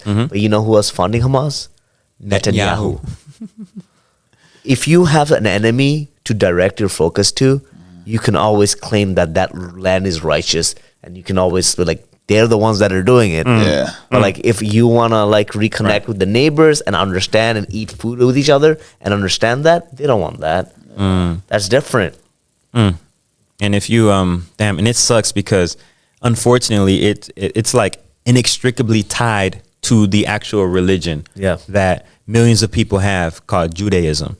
Right, because those ideas that are represented in the lore, in the religion, and in that structure, are what is being used to bolster the idea of Zionism. This is God-given. Theodore Herzl, Exactly. This is our land. This Palestine is for us. Yeah, this is. We are the ones going to heaven. It's a competition about who has the better religion.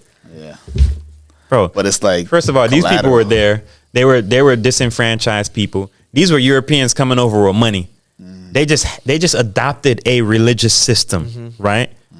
They were coming over from Europe with money. Yes, some people be like, "Oh, the Holocaust." No. You got to do more research. This is before the Holocaust. They were scoping this out before the Holocaust, so you can't use the Holocaust. I don't want to hear that. People are like, "Oh, it's the Holocaust." That's why. No. You got to go before that. This is before that. They had options on the table. It could have been in Africa. Could have been some. They wanted that because that's what their lore says. That's what their religion says. This is our land. Bro, you from over there, bro. You're not even from this region, bro.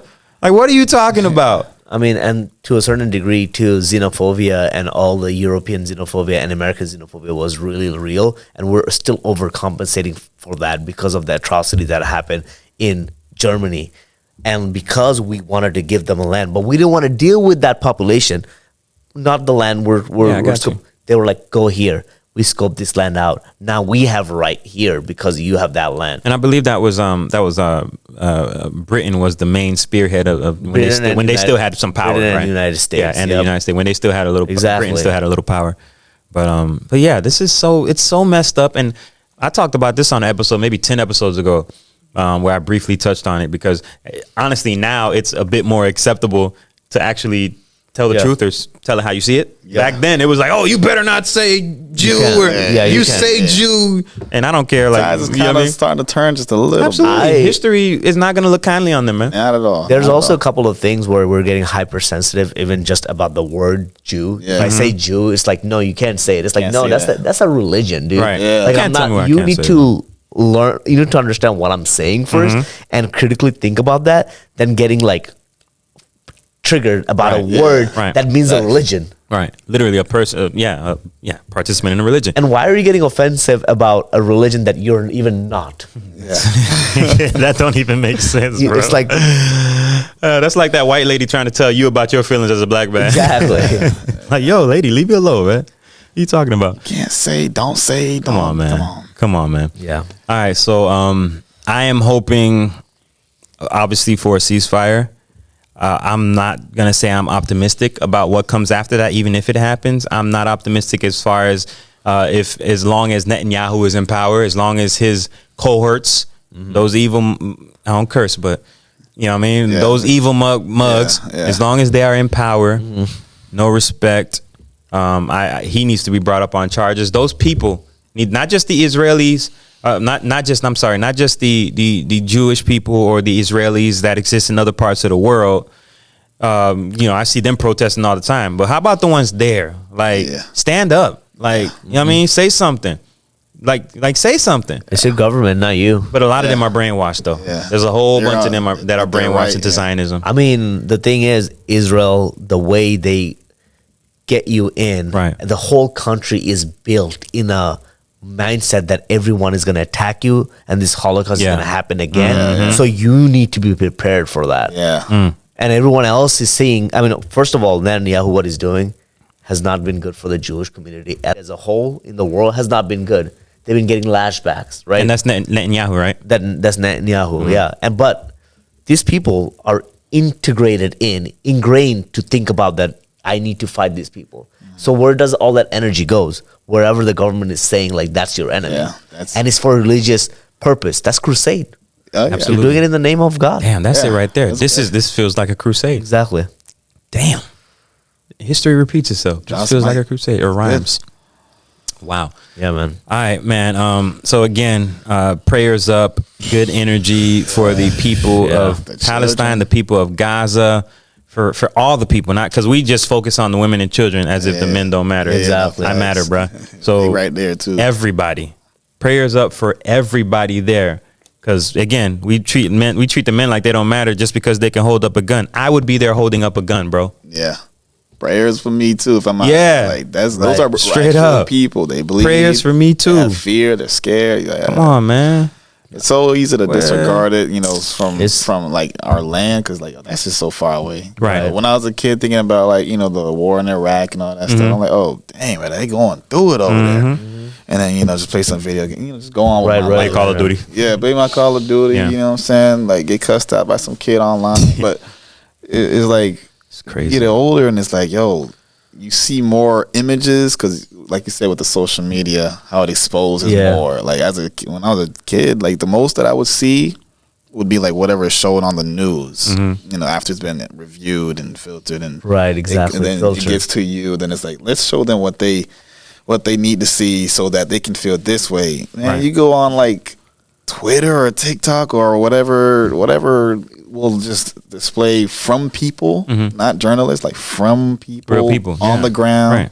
Citizen journalists, they call them. I seen dude recorded somebody digging through rubble looking for his kids. That's heartbreaking, bro. I can't watch that. That will destroy you. I can't watch that just stuff. Thinking about it, like we can think about it, but it's like all we can do is just imagine. I saw one of the Doctors Without Borders. She just came in and she was tearing up. And this is like blonde woman that were just doing really good work. So credit to that. But she was saying like there's a crisis, right? Like there's two bathrooms for, I believe, like 10,000 people. Damn. And those are porta potties. Like what? Oh my God. That's not a humanitarian crisis. That's just like, that's hell. Yeah. On earth, right there. Have and the have-nots, man. Like they keep brainwashing us to think, oh yeah, it's you know what? It's your skin color. Yeah, you know what? It might be your religion, right? No, you were just born at the wrong time in the wrong. No. It's the have and the have-nots. Yeah. I talk about corporations a lot on this show. Who's controlling the dialogue? It comes down to the haves and the have-nots, man. Unfortunately, right? That's the sad state of where we are at as not just a country but a world, right? But man, obviously there's so much more we can say about this. This topic here is such a hot button one.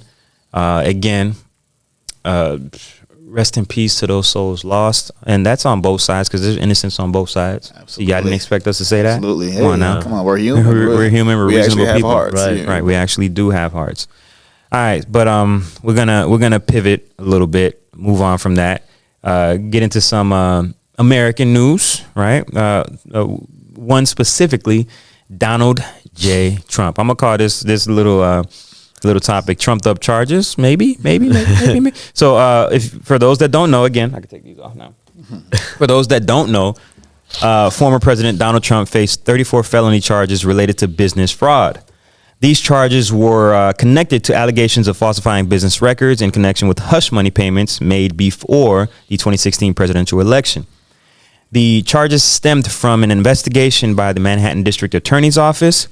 And let me just give you guys a general overview. All right. So, and this is not going to be all 34, but this is, like I said, a general overview. All right. So if you want to know more about it, please just look it up yourself. Right. So look it up. Like you can do that. Right. Teach a man to fish.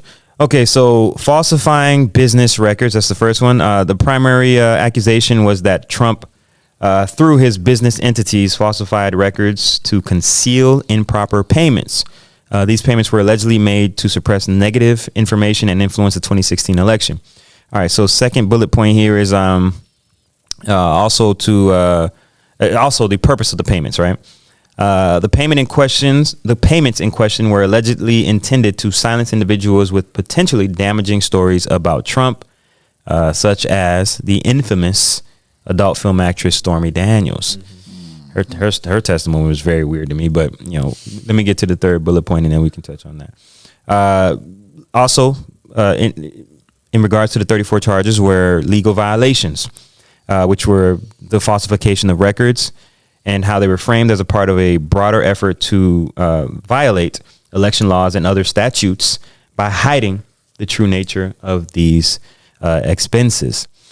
So the charges against Trump were classified as felonies, which carry more severe penalties than misdemeanors due to allegations that the falsified records were intended to commit or conceal other crimes. The exact legal terminology and specific details of each of the 34 crimes or charges, would be listed in the indictment documents, which is what I'm telling you guys to actually look up. And we'll see how this whole situation with Trump actually develops more because it is still going on. I think it's July. What's the actual date? It's late July, late July that they're actually going to try to do the sentencing. I thought it was like the 9th or something. Is it the 9th? Is it early July? You might be right. You might be right. I missed. I can't remember off the top of my head. But I feel like y'all can figure that out. Yeah. Y'all smart, right? Just look it up. Right, look it up. Auto for the day. Right. Just look it up. Right. Okay, so bruh, this feels like the whole power of the FBI coming down on Trump. Yo, you weren't our friend when you were in office, Trump. Remember you defunded us? Right. We're gonna make sure y'all remember that, right? He defunded. Yeah, we're coming for you, Trump. This feels like that, bro. Because I'm talking to people that are super partisan, right? And I'm like, I don't think this don't feel right. Yeah. It don't feel right at all, bro. This is not the right charge. Like he's done so many other Yeah, and the timing. What they should have focused on was January 6th. January 6th. Yeah. Hey, that's the thing. At the very least, your words were neglectful and insightful, and they granted it is America, freedom of speech. Right. So words being something in this country that can get you locked up. I'm not super against it, but at the same time, that's not going to happen here. That's a real deal, right? But also, like 1861, like you can't overthrow the government. You can't use your free speech to do that. Yeah. So true. That is true. So that's that. Okay. Let's see here. So as far as Trump, because I think when you say something positive or something that could be construed as positive about Trump, people immediately go to, the gang comes out of people. Vote for Trump. The gang comes out. You know what I'm saying? Just listening for some. I heard Trump. Let's see what he says next. I personally don't like that. But these charges are obviously trash. Yeah. They're just trying to get him on something. I don't know if we can find somebody out there is going to be able to find some kind of correlation to the late O.J. Simpson, rest in peace, and how that whole situation ended up, and what he represented in a time, and how people held grudges against him. I don't know what you guys believe in as far as that, but they got their lick back with O.J. Simpson. You saw what happened when he went to get his own stuff, and he had these guys with him, and all of a sudden he's doing the jail time. Come on, man. Trying to get like a jersey or something. Yeah, get his jersey and amongst some other things. Memorabilia. Yeah. Right, Heisman Trophy. Yeah. So, bro, Trump. I ain't gonna say free my dog Trump. Not my dog. I ain't gonna say that. But I would hate for you to go down like that. You know what I'm saying? Because it sets a weird precedent. No pun intended. It sets a weird one.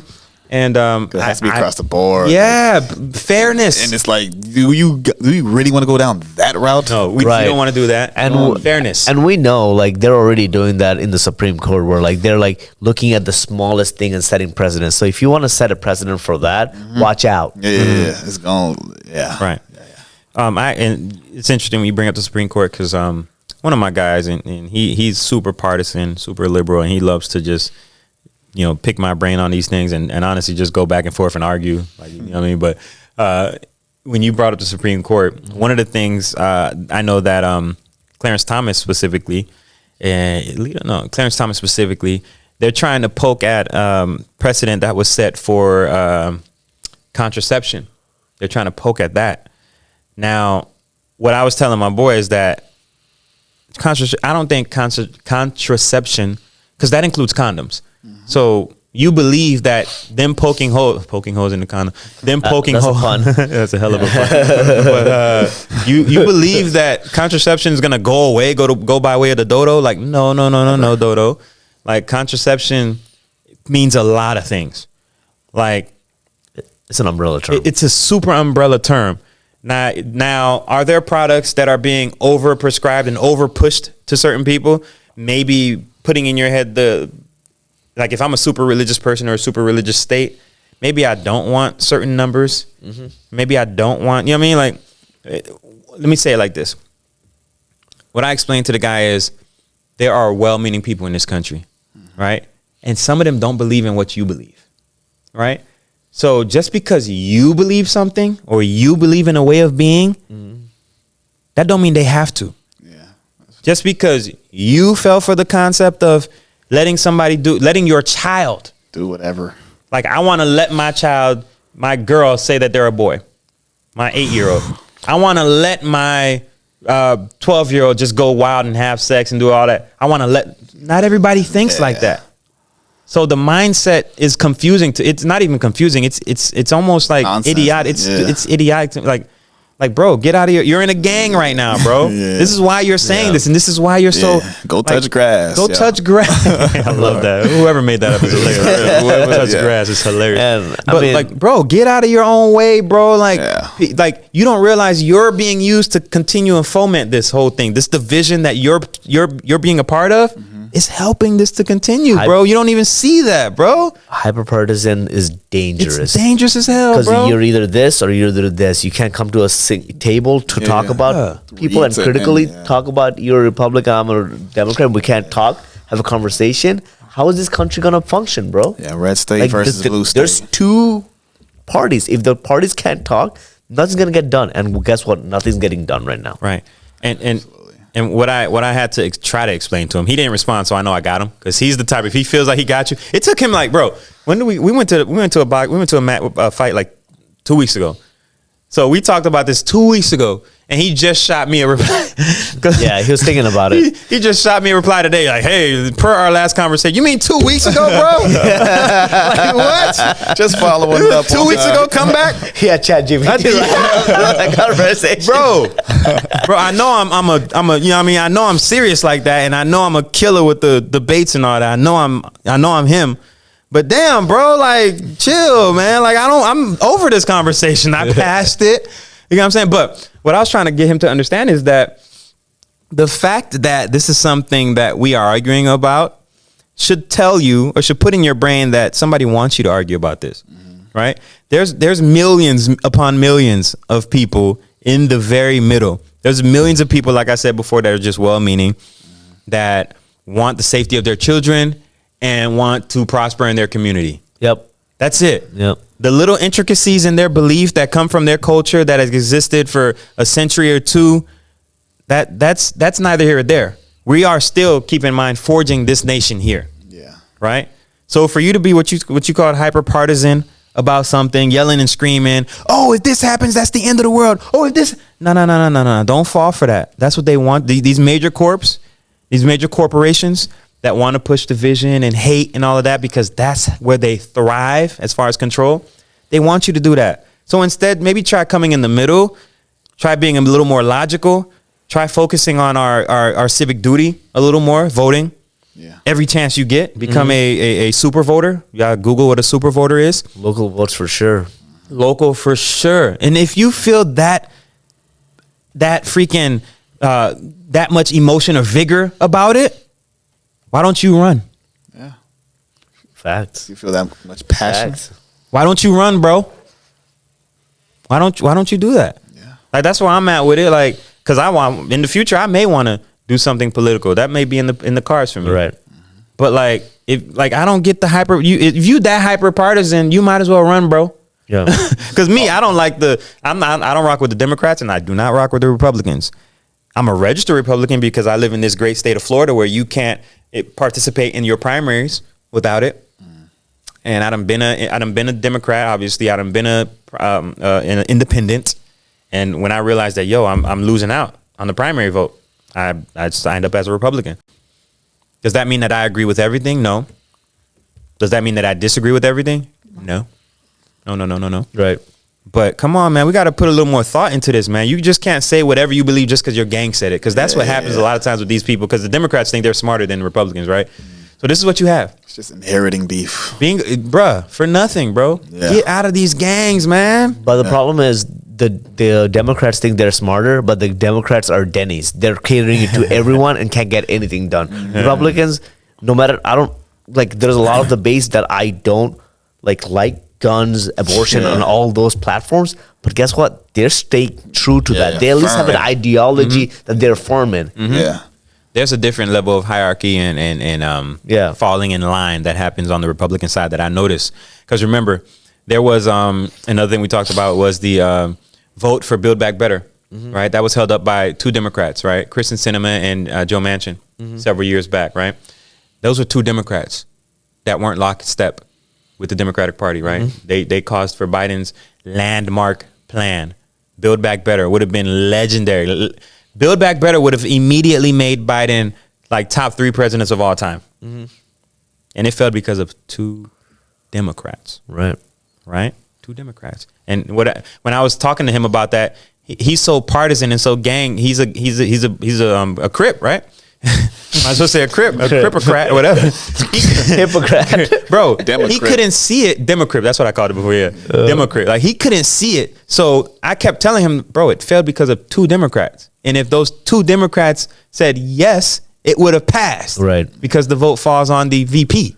Right. He couldn't see that, so he just kept blaming it on the Republicans. I'm like, bro, you're such a, bro, stop. It's hard to watch. Yeah, it was tough. At that point, I just started trolling. Because you're not listening to reason, and trolling is fun for me. Yeah, I'll make myself laugh. Because right now, you just want to kind of scream, so I'm gonna just make myself laugh by trolling you. People also just point really easily to like the other factors of things, and it's like to a certain degree, you point at the and this is an easy example. You point at the president for doing a lot of the things, and to a certain degree, the president doesn't have that much power. It's like literally your legislation, your local voting, your representative that you should be voting for. You don't understand that, right? Because you only go to the general election. So, like, that's on you, bro. Yeah, that's on you. All right. So, if there's nothing else to add on the 34 charges from President Trump or ex-President Trump, I don't know. I think he's going to be the next president, but whatever. So too. All right. So, moving on to the current president, and something that honestly shocked me when I saw it. I saw the writing on the wall, right? The wall. This is about Biden's border wall, right? And that's what I'm calling it. If you guys remember out there, there was another president who had issues with the border wall. Everybody hated the border wall. Ugh, half the country. What are you doing? This is stupid. Why are you building a wall? It's just a little funny now for me to see Biden's administration building on the wall. He's trying to get votes, man. Biden's administration strangling strangling the passage for migrants. Yep. Right? For that level of immigration. Putting the cap on it. It's very interesting to see that. Yeah, like you said, it's very interesting to see that, because I thought you just said no wall. When Trump was doing it, it was like, this is the most evil thing. How dare you? It's so stupid, actually, because they all fly in and go under the wall. But now you making the wall, bruh? He's trying to get the Republican moderate votes. Exactly. He's trying to get the Republican moderate votes. It's so easy to see. Because a lot of those votes that are liberals that are seeing what the Gaza thing is happening, he's losing all those young voters. He's got to get those votes from somewhere. Numbers. And there's a lot of people that... There's a bit of Republicans. I'm not sure the percentage wise, but there's this thing called never Trumpers. Yep. If Biden keeps going how he goes, I mean, maybe he could win them. Me, I already know I'm voting Cornel West unless something amazing happens. I'm voting Cornel West, dog. I and how I explain that to people is you got to actually make the change. Power does not concede without request.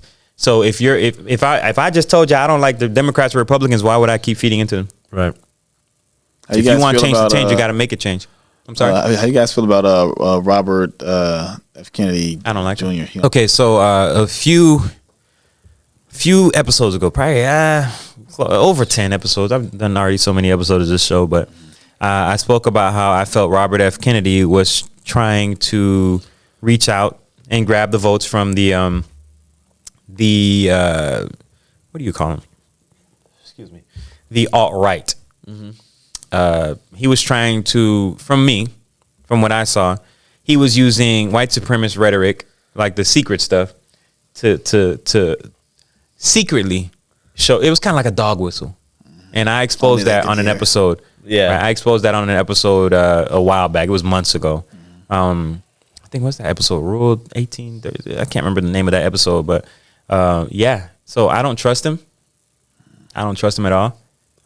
He was just he was just trying to get money from the libertarians, and they didn't want him. Didn't he have a worm in his body? I mean, in his brain too, or something like that. I can't remember. Hole in his head. Yeah. Nah, I'm good. I'm good on something him. about I don't him like the having guy. a hole in his head. Yeah. And so did his uncle. Isn't that crazy? That's wild. That's crazy. That's wild. You know, the rhetoric thing reminds me of what a group in Germany that I think they're the second largest right now. That's like super like anti-Semitic, and this guy that's leading that is saying for Germany in a way that where Hitler was saying, and then he got charged for that because Germany's like, I like how they do that. We don't want to do that, and then he's like, no, I didn't know it, and they're like, no, you knew it, and then they're like, he's like, no, I didn't know it. And then they look at his background. This guy was a history teacher. And it's like, bro, come on. You know it. You know it. You know what you were doing. Right.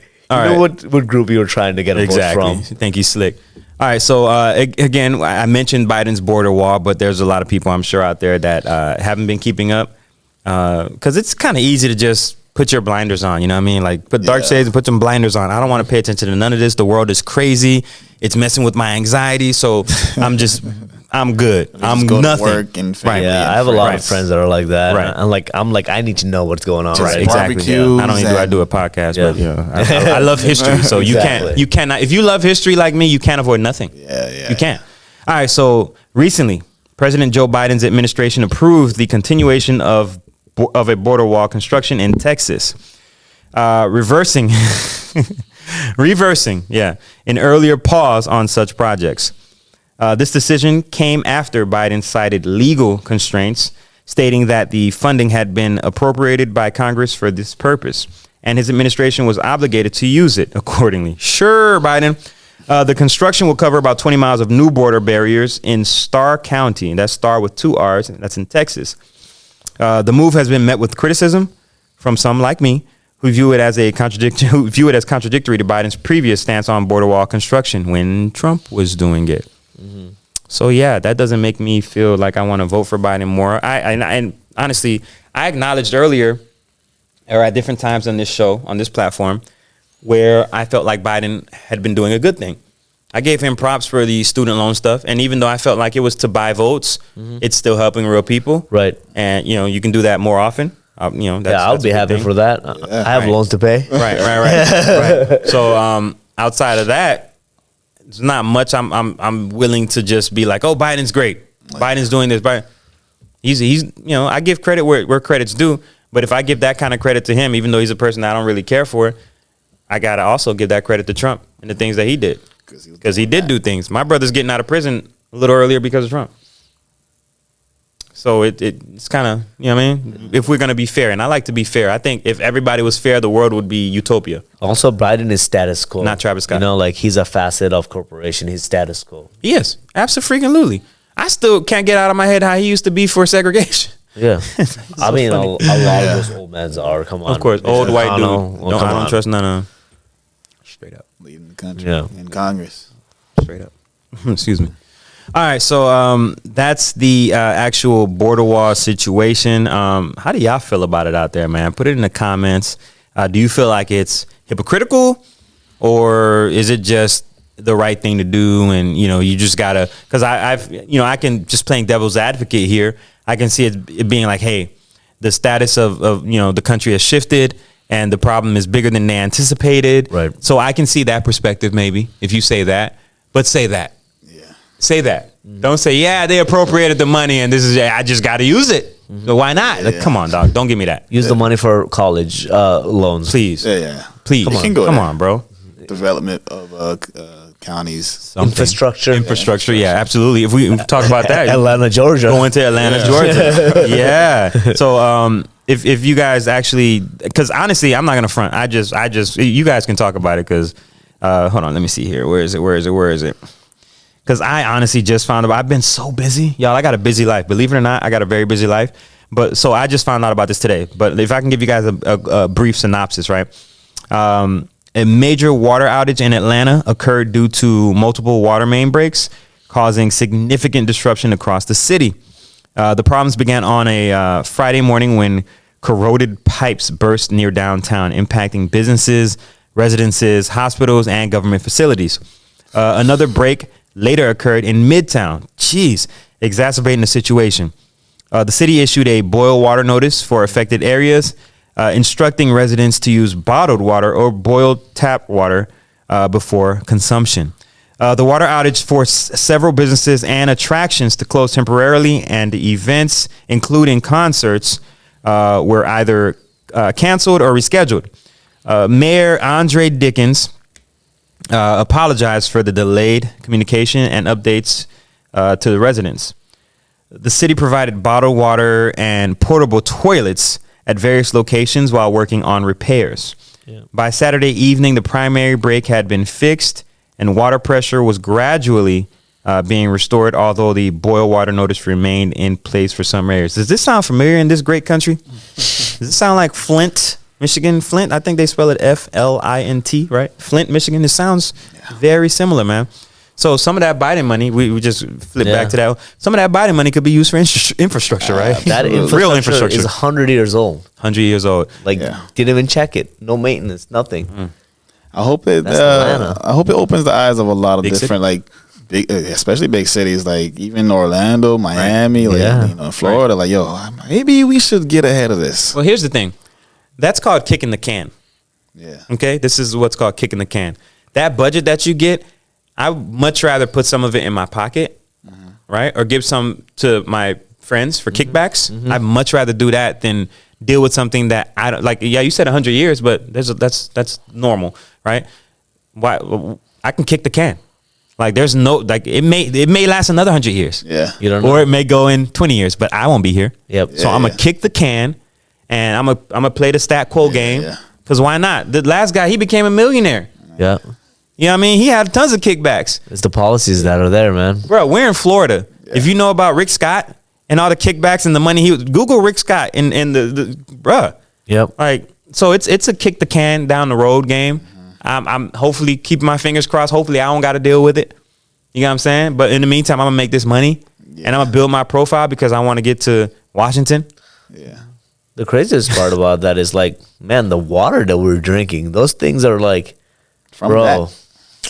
health issues. Let's talk about that.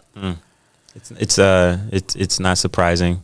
I was speaking to somebody earlier today, and they were just asking, and she was asking me about Florida, not just Florida, but America, and what we consume and how's the food, she was asking if I shop at like a regular supermarket or like a little organic spot, like a little market, right. And I'm like, it's big market. I think it's a decent big market, but it's a supermarket. And we just went into talking to her about like how in America they allow so much to be put in our foods, fillers, preservatives, right. all these kind of chemicals that like it's not regulated like it should be. Yep. But you go to places in Europe and other parts of the world like Asia and stuff like that, and you can't step it. Like it's illegal to use the same stuff we use here, bro. Yeah. A lot of ingredients is not allowed over there. Just crazy. I mean, I remember when I went to Ireland, guys, like I was eating like maybe bread every day. And there's this whole concept of like, if you eat bread every day, you're going to get fat. I was losing weight. That's real. That's real. That happens. See, all that Subway yoga mat foam wasn't in there. Exactly. Yeah, if y'all don't know what I'm talking about. Yeah. If y'all remember, look up Subway yoga mat foam. Because that's what they were using to stretch. They were using a chemical that is found in yoga mats to use to make yoga mats, right? Make it squishy and all that. They were using that in their bread to stretch it. Dang. And people were consuming that. It was a big lawsuit. Yeah. Crazy. Look that up. I didn't just make that up. That was Subway. It's a quiet lawsuit. That was Subway. Yesterday, there's this popcorn thing I like. It's like organic, lesser evil.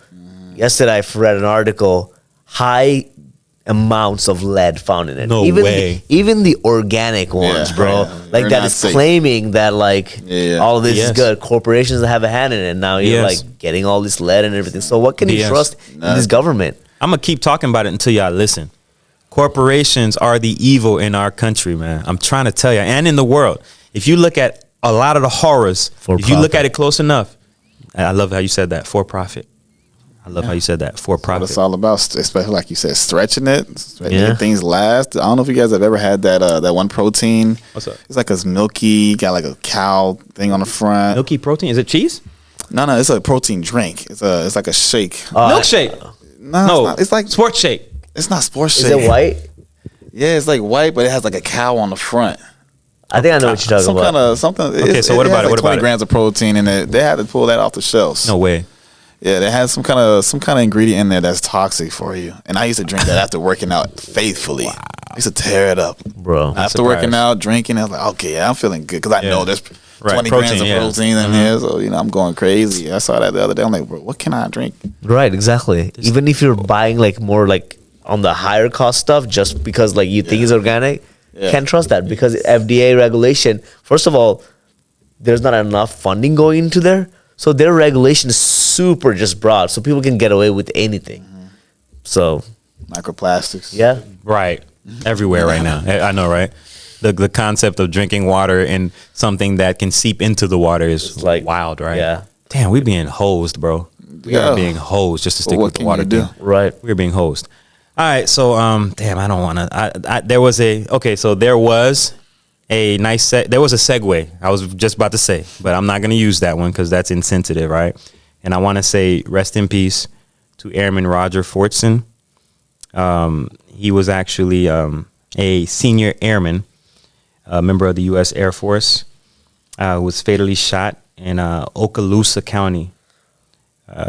Sheriff named by the name of Eddie Duran was the killer. We can say that. We can say I don't have to say allegedly or anything like that. That's the killer. We saw the you know what I mean? We saw the camera footage. That was on May 3rd, 2024. And that was at Fortson's I want to say his name correctly. Airman Roger Fortson.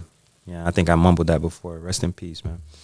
But that was in his apartment where he was murdered in Holbert Field, Florida. I don't even know where that is. The incident occurred when the deputy responded to a call about a disturbance. According to the body camera footage, Fortson answered the door holding a gun pointed downwards. It was to his side, pointed downwards, and his other hand was up, as in like, chill. What's going on? Chill. Deputy Duran immediately fired several shots, resulting in Fortson's death later at the hospital. The internal investigation by the Okaloosa County Sheriff's Office concluded that the use of deadly force was not justified, as Fortson did not make any threatening movements. Consequently, Deputy Duran was fired for violating agency policy. The shooting has raised concerns and discussions about potential racial bias, as Fortson was a young black man and his family, supported by civil rights attorney Ben Crump, continues to seek further justice and accountability. The officer, like I just mentioned, was already fired. He needs to be in jail because there needs to be precedent set for actions like this, right? If you're that type of person that is that scary and you don't understand the community you're in, or you're just maybe you're just racially insensitive. Maybe you're just culturally insensitive. You know, first of all, if you're policing an area and you don't understand the people, what are you doing there? Make no damn sense, right? Get it but and this is personal to me as well because I'm a proud gun owner in this great state of Florida, in this great country of the United States of America. And granted, there's no situation now where I would feel like, well, now in my current life, where I would feel like I need to go answer the door with a strap, with a gun. Yeah. But that doesn't mean that can't happen at any point. Yeah. You know what I'm saying? Also, he's in a bad neighborhood. Things might have happened. Bingo. Yeah. Bingo. I don't know where Okaloosa County is or where Holbert Fields or whatever it's called is, but it sounds like some hood somewhere. Yeah. And the apartments, I've lived in apartments like that before. I could see from the body cam footage. So that, you know what I mean? Somebody's banging on your door. And at one point, I think he was hiding away from the peephole. What? Yeah, I would have came to the, I would have been super careful. You know what I'm saying? So, and then the fact that he answers the door, you can see his hand up, like chill, like, what kind of person are you, bro? Wow, like and bruh, and shout out to the great men and women that I know as police officers that are great friends, great people, and that do their job and understand the cultures that they. Because one of my boys, shout out, Johnny.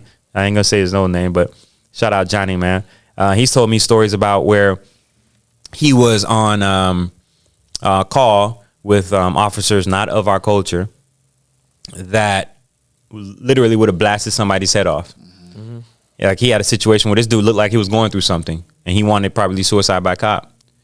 And the other cop would have granted him that. But Johnny, being of the culture and understanding that this dude going through something, like let's handle this another way. Save that man's life. See how you know what I'm saying? Like a small little gesture. Decision. It's also empathy too. I feel like they don't teach you that, man. Yeah. No. The skin is like the block for empathy for some of them. Not all of them, because I don't want to make this an anti-police thing. It's a sunblock kind of thing. Right.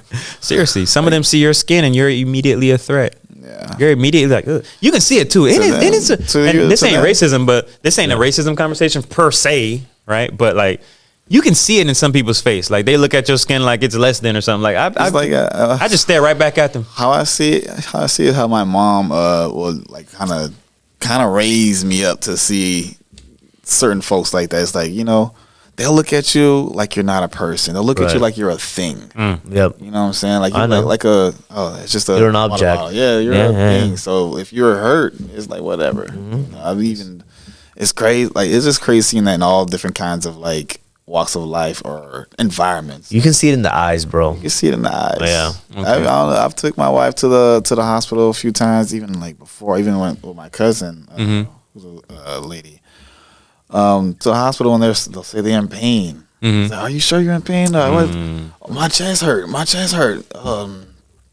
We'll be right with you. Come back an hour later with some IV. Okay. You know, we came as soon as possible, but it's like 2 a.m. Like there's nobody here. You know what I'm saying? It's crazy. That's because they're trained a certain way. They're trained based on rhetoric from the 1980s, where there were, people were looking for drugs. So they're trained on that, and they still have those biases, and that's how they're training the young ones coming up. Yeah, to look out for it. Like, cab driver Indians. There you go. Stereotypes. There's a lot of BS out there where they say, "Oh, just fake junk science." This is why I don't respect a lot of. But a lot of junk science. Oh, black people have a higher tolerance for pain. Yeah. What the hell are you talking about? Thicker skin. No, stupid. Black people have a higher tolerance for pain because you produced pain on them. Stupid. Yeah. And they had to deal with your your crap. Stupid. All right. So and by the way, I just learned a little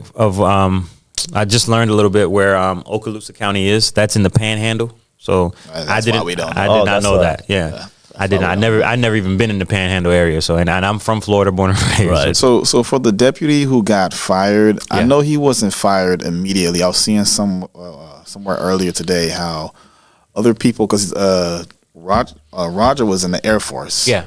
So I guess I don't know if it was his buddies or other people that were in the Air Force who were putting pressure on their department. And then it was like, all right, we got to look into the footage and then make a decision, and then. All right, now he's fired. Yeah. Imagine if he ain't have that kind of reputation. No, I was gonna say it's like if it was just like a man on the hood, just like living his life. That's it. He would just get like a leave so messed up for suspension with pay. Yeah, sick, bro. That's it. It's because he has that reputation as an airman. It's crazy. Like it takes that. Yeah. And then even him having a reputation, because he's known as a spectacular airman. And even with that being said, all the dude got was fired. Yeah. He can get a job somewhere else. Bro, the craziest part is, it's true. Like when you're like a different color in this country, to have a voice, you need to be that. But like, or numbers. Like you have numbers, and you have somebody up there to look at. That's changing. Just to get the respect that like other people just has naturally. Yeah, I go by humbug to that. I love that it's changing. Yep. And there's nothing they could do to stop it. They can say "Make America Great" all they want. And all that foolishness, but ain't nothing you can do to stop it. The trains are rolling. You know what I'm saying? Feel as bad as you want, but it's over. What Deion say? We coming. Yeah. We coming. All right, so yeah, rest in peace, Airman Roger Fortson. I'm hoping that your family and friends and you know all the people that loved you get the justice that they deserve. And I'm hoping that officer, because you got to say these officers, you got to say their names too. So I'm not even going to say this officer. I'll just say the killer, Eddie Duran. Okay, Eddie Duran, the killer. All right, he needs to go to jail. Yep. He needs to go to prison. No doubt. There needs to be some kind of consequence for this because you can't keep doing this. Can't. So there needs to be something set, some precedent set to say, yo, if I make this, I better work a little smarter, figure this out, train myself a little better. You know what I mean? Because this ain't gonna work. And like we said across the board, if they're just letting him just pull up to someone's door, Doing that. open the door, and then do that, then all right, imagine it just across the board for just the everyday civilian. Oh, I thought he was coming at me. Right, and I just let off. I let Buddy off the other day. Exactly. I let Buddy off. What do you mean? I was just protecting myself. Wow. I was scared. He had it in his hand, so I don't know what could have happened next. Right. Even though I went to his door. Right. And I hid from the people. You know what I'm saying? So these things have to be. The right to bear arms gets lost on the black person, on the colored person, right? And there's another point, and I'll finish off with this. There's another point where I don't think anybody's really talking about, but the police officer was apparently directed to his apartment. Oh shoot! Like some random call, like, "Hey, this apartment here, something's going on." I think it was a domestic happens a lot. violence. I think it was. He was there alone. Was there a disturbance or something? Wrong apartment. It wasn't him. So who's pointing? Who's pointing? I had a blog back in the day, and I did a story on this guy, John. What's his name? John Roberts. I can't remember his name. The young guy. He was, and you guys can look it up. It was in Beaver. Was it in Michigan? It was. I believe it was in Michigan. I can't remember the exact city, but he was killed. You can look it up. He was killed in a Walmart. Right, because some guy in the Walmart said, "Oh, there's a black man with a gun and he's trying to shoot people." He was talking on the phone to his girlfriend, and he had a toy gun from the toy aisle in Walmart in his hand. And what they saw on camera was some white dude, some quote unquote white dude, was looking. Yeah, he's just peeking. So that's being weaponized against people too. Yeah. Was this that? I don't know, but that's just a thought. Because we've seen examples. Incendiary comments. Yeah. Playing on stereotypes. Yeah. This man's on the phone minding his business with a toy gun. The police the SWAT runs in based on this guy's 911 call. Yeah, took his word for it. They took his word for it. And they immediately came in. He turns around shocked. With this toy gun in his hand. They immediately think he's a killer that did some stuff. And then they fire on him. He dies. This man was minding his business. Talking. Woke up that day, did not know how it's going to end. That's the freaking crazy, man. Crazy part about that sometimes. Really sad. That actually happened. That actually happened. Terrible, bro. Yeah.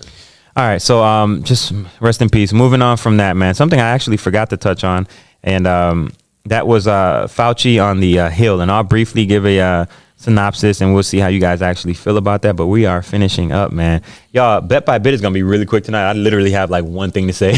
We'll see how y'all feel about it.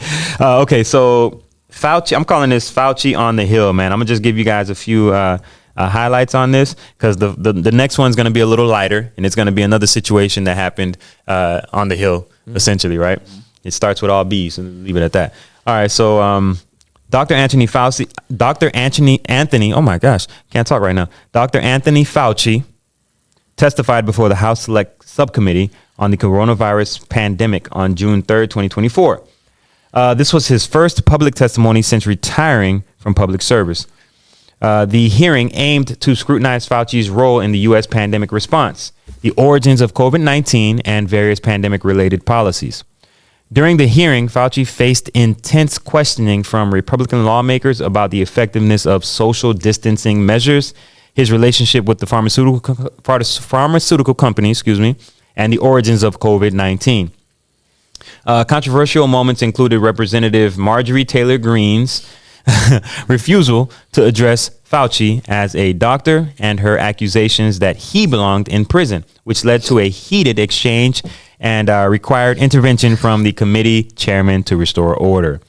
Fauci defended his actions and policies, interesting, asserting that the social distancing guidelines were based on the best available information at the time. He also clarified that he received no royalties from Big Pharma related to the pandemic, countering conspiracy theories about his financial interest. Overall, the hearing was marked by partisan clashes and dramatic moments, highlighting the ongoing political tension surrounding the pandemic response and public health policies. Now, I did see a bit of that. And one thing you have to understand is that, yes, Fauci was called out on a lot, right? And I know he's saying these certain things. He's saying, it was the best available science at the time. That's all we knew. But your emails say otherwise, bruh. Like I saw some science. Your emails say a little different, bruh. Like things like, oh, masks don't really do. Come on, bro. You can't say that and then say masks don't do nothing, bro. There's a caveat to that, though. Because like we were actually doing COVID research in our lab, right? Mm-hmm. At that point, we didn't know. Yes. But we also had to have some kind of a response. Right. And when you have the whole nation counting on you as something, you need to do something. Oh, it's tough, yeah. And not only that, depending on the mass and the droplet size and the velocity of that, you do see that there's a reduction. I've actually imaged it with like a laser sheet where we're looking at the droplet. I love that you said that. Thank you. And you actually see mask versus non-mask. Right. I've seen that too. And you can see how much is getting out and how much not. And he was supposed to suppressing that. So as a scientist, you need to have some sort of a skepticism. But what happens is that politicians doesn't understand that scientists naturally has skepticism. Have to, yeah. And they harp on that. And we've talked about this years ago, so I completely understand that. It's just him saying something different in his testimony versus what he said in his emails. Yes. You know what I'm saying? That's what I'm talking about, because we've talked about this before. I've seen the same the same master. I get it, but he says something different in his emails, dog. I'm like, damn, did you have kickback from mask sales or something? Right. Little fake cloth mask? Like, what were you had a little a little shop at your like, what was going on, bro? I just didn't, it just didn't sit well with me. But if y'all haven't seen it, it was interesting. It was must-see TV. Sam, you got something to say about it? Not too much. Okay. Because I kind of want to get to, because we've been here long enough. I kind of want to get to this next one, because this next one was must-see TV. All right, and if y'all don't know what I'm talking, if y'all don't actually know what I'm talking about, and this is one of those things where you actually got to say slow, but bleach blonde. Bleach blonde, bad built butch body. Bleach blonde, bad built butch body. There you go. That was a little quicker, right? If y'all don't know what that is, man, let me just go in, right? So that's a phrase that originated from a heated exchange between Representatives Marjorie Taylor Greene. We just finished talking about her.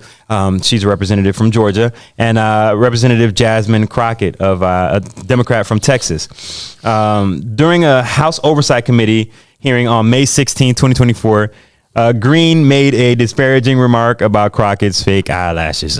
You're not supposed to do that. She was like, "How could you see with those fake eyelashes?" It was crazy. But that prompted Crockett to respond with a hypothetical retort that quickly went viral. Wow, it's already trademarked. It's trademarked. It's on shirts. It's on everything already. Yeah, it's definitely on shirts. All the it was. I thought it was again seeing it. I thought it was like perfect alliteration. Right. Now she didn't quickly she didn't quickly come with it. That took a little bit of time. It was a few minutes in between. Okay, that's so fair. it wasn't a quick snapback. That's a good one. That snapback, that was amazing. It's gonna be quick snapbacks for a lot of people now, though. Oh yeah, people are gonna practice that, especially when you can go viral. Like I didn't know about.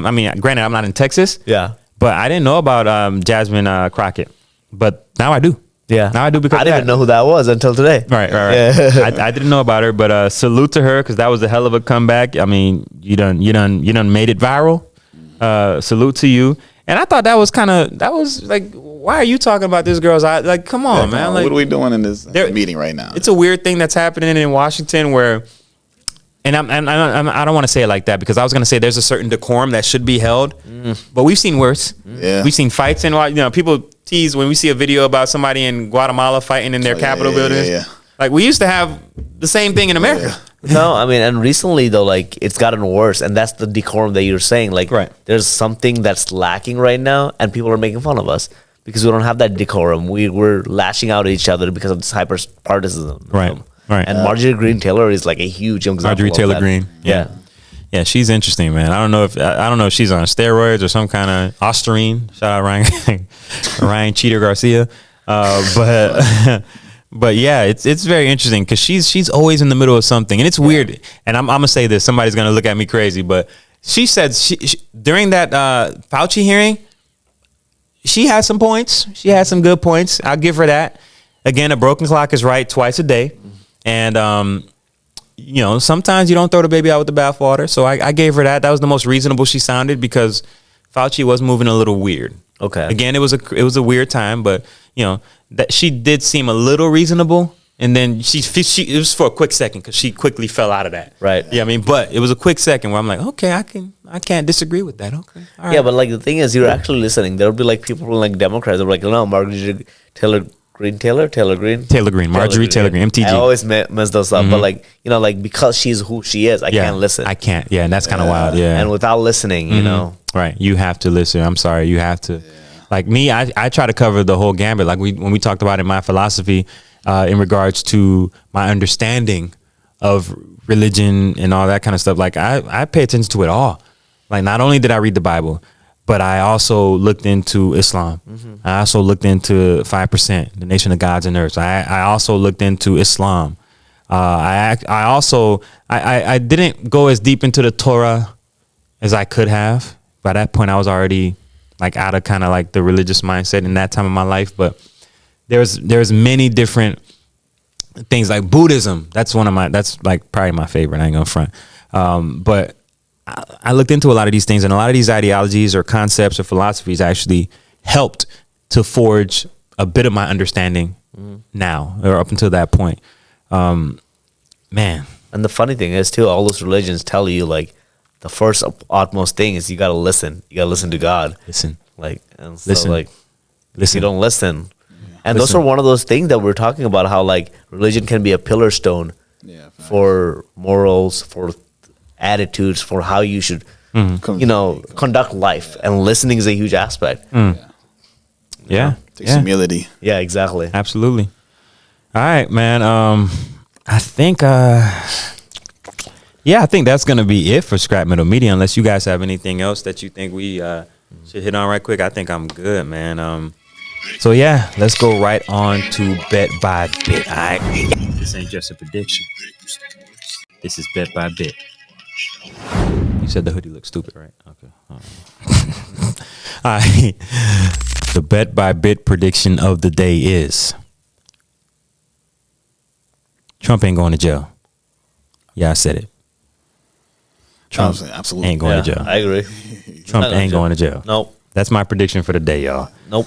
We've been here long enough. Do not oppose, bro. That man is not going to jail. He ain't going to jail, dog. And if you let him run against Biden, he winning. Yeah. Dog. All right. But I think that's all I got for the time capsule, man. Y'all boys cool? I'm good. Great. This was very fun. Yeah. I enjoyed this, man. Honored. A lot. We got to do a Thank part you for 2 or bringing something. us in. Nah, man, I 100%. appreciate y'all, man. Honored. Straight up. Yeah. I appreciate y'all. I had fun, man. I appreciate y'all so much. But yeah, man, that's all we got for the time capsule. My Today people, salute to y'all. Appreciate y'all. Go check out the YouTube. And by the way, for those that don't know, there are 2 different versions of each episode on YouTube. There's a version that's just audio, and then there's a version that's video. Watch the audio if you want to see us. It's extra that you get. And I take time on the edits, and, so watch that, man. Support. Appreciate y'all. Subscribe to the YouTube.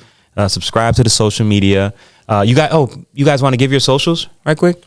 Yeah, sure. Go ahead, give your social, Shaq man. on Instagram. Spell Shaq, it. SHEIKH on Instagram. Okay. Yep. Sammy Smooth. That's _ Sammy. SMOOV. Like Victor E. Like everything. There you go. And y'all should already know my man. It's been long enough. You don't know my social already, right? Wendy Antoine 5, whatever. But Dear Future Robots on Instagram, TikTok, Twitter, everywhere. All right. But yeah, that's all we got for the time capsule, and we are out. Peace. And we are just universes crashing. Just do your best to leave a mark. Also, subscribe, comment, and leave 5 stars. This is Wendy, signing off. Dear future robots, peace.